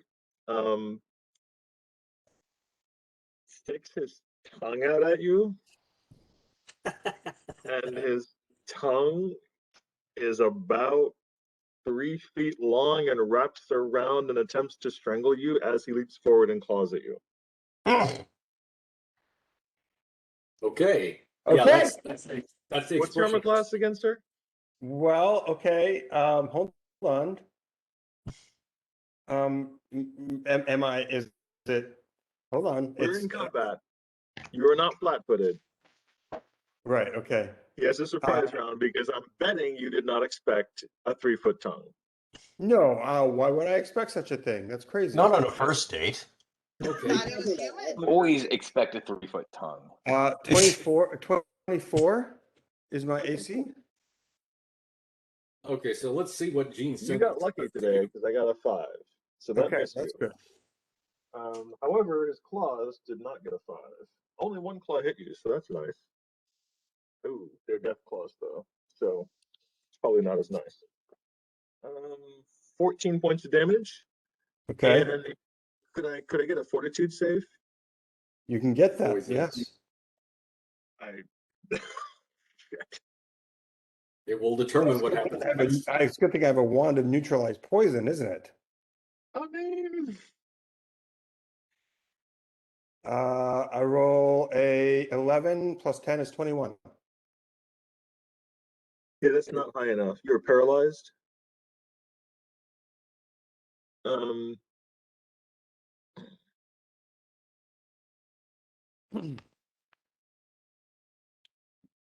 what you guys see, and all of you see this now, is for all intents and purposes, it looks to be and it's kind of fuzzy. It's difficult to see the creature well, but it looks like a human or rogue with really long hands and a 3-foot long tongue.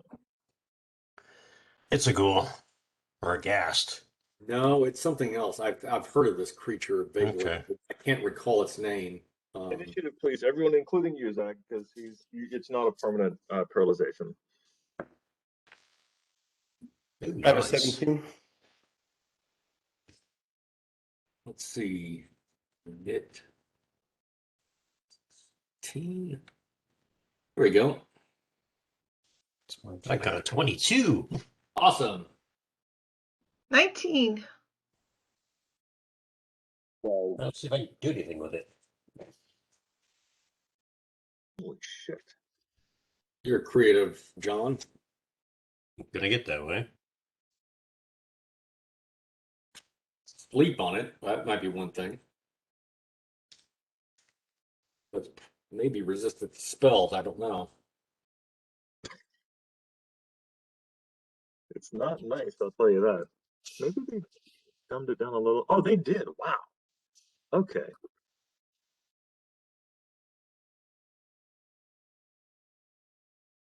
Okay, good. So this is a smaller version of the one that's in the monster manual, which is nice. Which it one? doesn't have a plus. It doesn't have a I've heard plus of this 9 to creature. it. I know I've heard of it. What are we fighting? I don't know. I've heard of something like this. All right. It's a fiendish thingy. Okay. It's a Well, very fiendish thingy. I am paralyzed, but I do have a 17 initiative, so. It sounds like an aberration, is what I'm getting. First up is Garlos.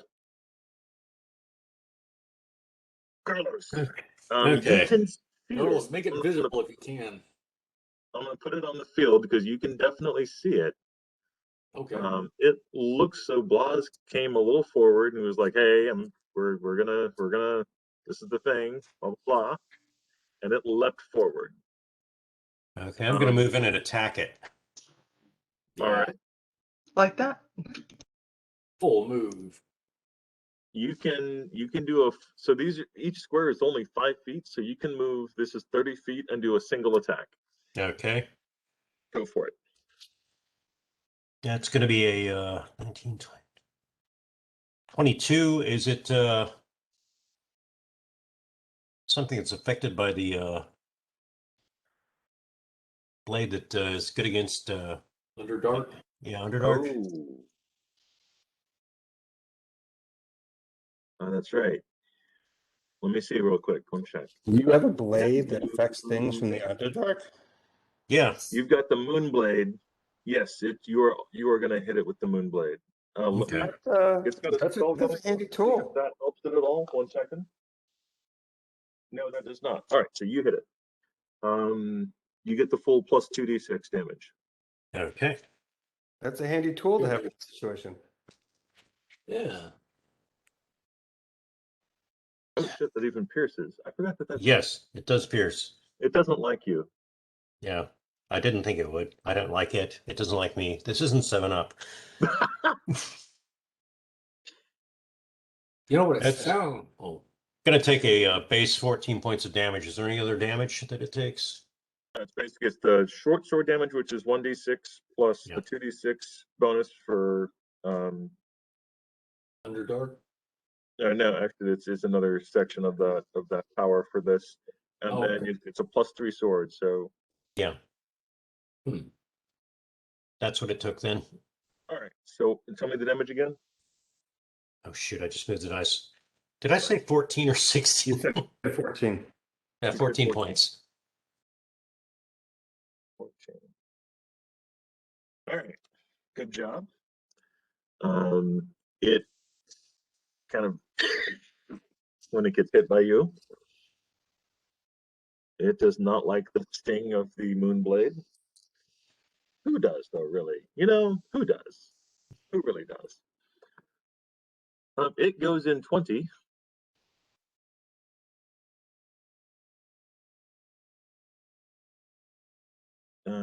And it is going to.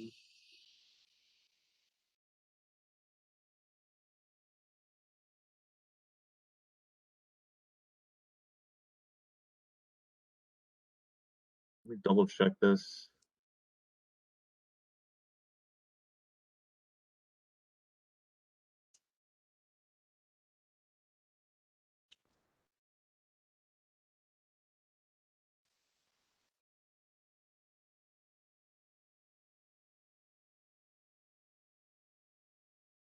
It's like Gollum gone bad.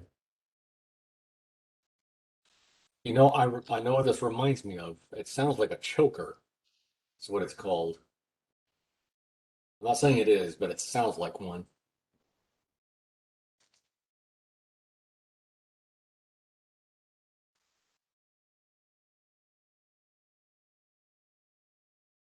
All right.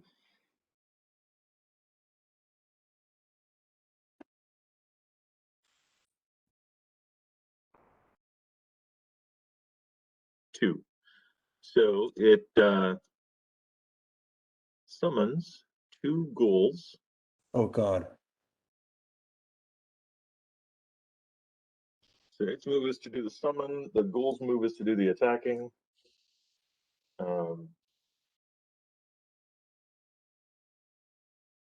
Ghouls just want to have fun. That's all they wanted to do.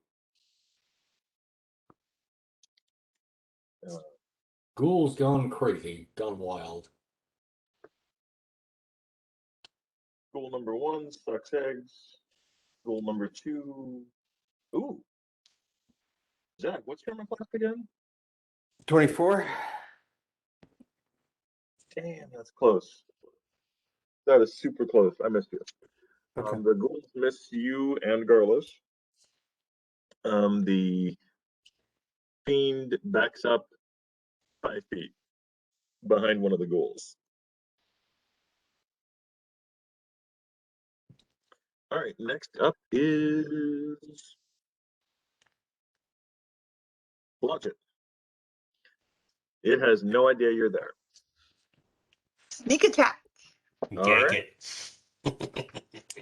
it. Flank. Right up your ass. Right buttock. Critical hit. Case hardened steel enema. So one was 27. All right, flat-footed armor class is 18. Oh, then yeah. they both hit. The other Okay. one's 25. So Shoppity shop. top. Whackety whack. Don't talk back.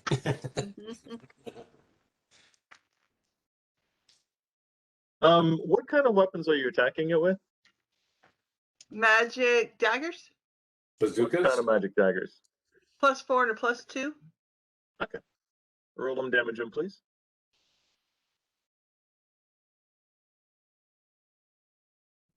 I think one's silver. The 2 is a silver. Or something. I don't think they would both be silver, but yeah. Oh, you think they both are silver? Okay.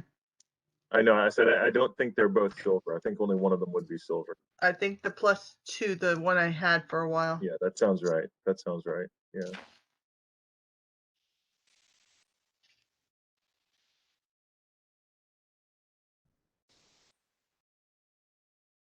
Just drive it into his skull.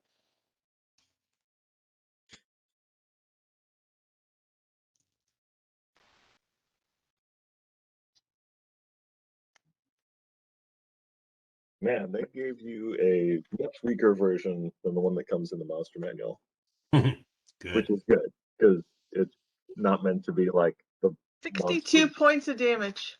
62, just barely. Blodgett, you take it down with absolute surprise. The beast is looking at the two of you, laughing as you are, as its ghouls are fighting Garlos and Blodgett. From behind, Blodgett comes with a dagger to the kidneys and a dagger straight up on top and ripping up in both directions. The creature bucks and freaks and screams, changing form. It changes into a male drow fighter, and then a human, a tall human, and then a gnoll, and then a female Doppelganger? drow. Doppelganger? See a doppelganger? Oh, it can't be. That doesn't have the other traits. And then finally it falls to the ground, and you see it for what it is, a gaunt, wiry creature, highly reminiscent of a ghoul, pallid skin, tarnished black with abyssal suit. Its long, prolonged tendril lolls from its mouth. You can see its claws are a solid 2 inches long and covered with sulfurous dirt. Nice. This is no ghoul. Yeah. Well, but the ghouls did disappear. The ones that were summoned. The ghouls that were summoned cry in anguish as they are returned to the abyssal realm from which they were brought. Okay, Froderick wants to make a knowledge check, and I've got +5 against evil outsiders. Okay. Maybe with my survival. Basically, No, just the +5 evil outsiders. No survival check would find this. that'll work. Let me see if I can identify what it is. What it was. 21. All right. This is it is a demon type creature. It's called a ghoul demon. Never heard of it. Disposals of the abyssal realms. Wow. Totally get some parts off this booger. You're a demon killer. Blodgett, you're a demon killer. Nice. Good job, Blodge. Is it giants? That's 2. Giants and demons. Yeah, the one they gave for this adventure is it's toned down. That's crazy talk. They say it's a challenge rating 11 as opposed to a 12, but instead of 150 hit points, they gave it 59. And instead of a +9 initiative, they gave it a +4. And I was like, that's not toned. That's toned way down. This thing is much weaker than the normal beast that you would see. Yeah. Well, thank goodness. Logic can kill it with 1 hit. That's not good. Yeah. Well, thank goodness, because I walked right up to it. Hi, demon. I can tell the abyss. I can see I you. can see you there. So next time, just let me attack first. Then you can tell him you're there. There you go. Tell him it's around. Way to do it. Actually, just let Blodgett attack it while Frederick shoots it full of arrows, and the rest of us point and laugh. Actually, yeah, Blodgett, carry a bag of flour that you can pop on its head.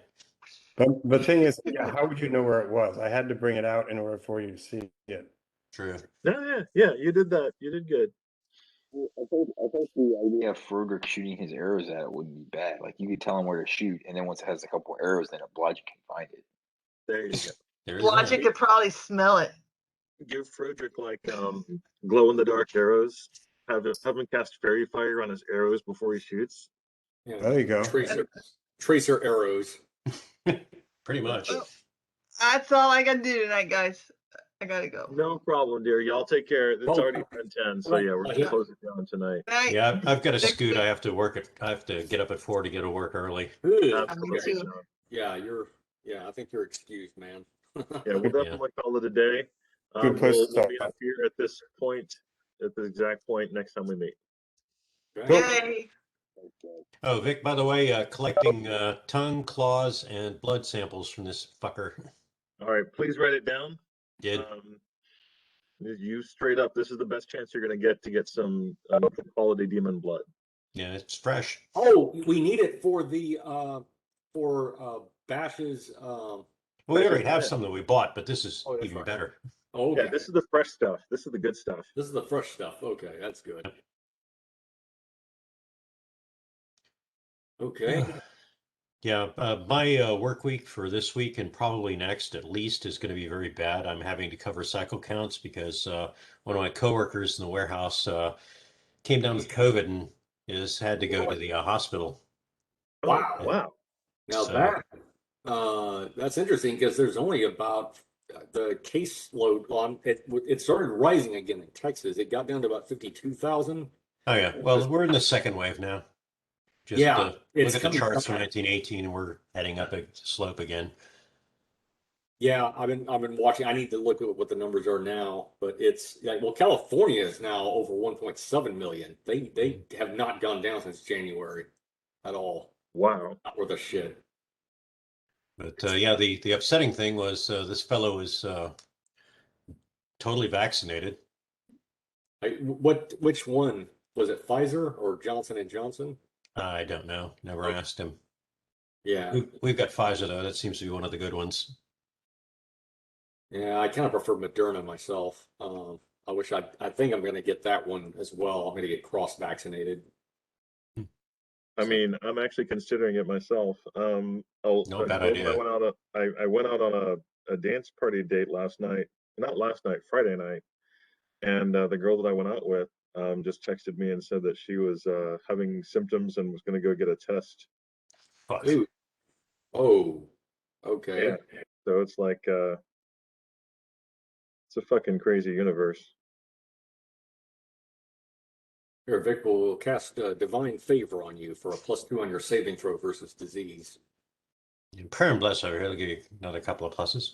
There you go. That's positive thinking. Oh, goodness. I know, right? I'm getting a test in the morning just to make sure. Will it show up that soon on a test, Victor? Well, Friday to today, so 4 days, 5 days. Yeah. Yeah. It'll be Well, interesting to see Saturday, the viral look. Sunday, but, Monday, Tuesday, 5 days. is it I don't 5 know. days? I don't know. Huh. But Well, it's worth trying anyway. It'll be interesting one way or the other. But Yeah. on a positive note, since you've been vaccinated, the result of the infection itself should be less, even if you do come down with it. Right. Agreed. That is definitely the theory. Well, and you got your herbs too, so That Yeah, helps. I'm not worried about myself. Just transmissibility. I've found that transmissibility is still a factor, even if I don't feel bad. It's definitely still transmissible. Yeah. it is. But in general, if you've been vaccinated, it's less so because the virion particles cannot reproduce as nearly as much. In theory. Yeah. What I'm appalled about right now is HR was supposed to be sorting things out at our work, and it's been a day and a half and no word. Oh shit. So it's like, I don't know what they're doing. I think they're asleep at the switch. They've had some other things they've been screwing up lately, namely my paycheck Oh, well, and that's work status, benefits, the whole 9 yards. But payroll is now looking for them with blood in their eyes. 'Cause Oh my god. it's like, you did what? Yeah, they got to It- figure some shit out over there. It helps that payroll is headed up by Kathy Webster, who is Tom Webster's wife, and they're both friends of mine. Okay. Yeah. And they know the whole situation, and HR is like just trying to cover its ass. It's like, no, you're not going to cover your ass. You're going to fix shit. That's what your job is. Oh, in the meantime, Allison Rose, one of the heads of IT in Louisville, has finally been told to leave and is gone now.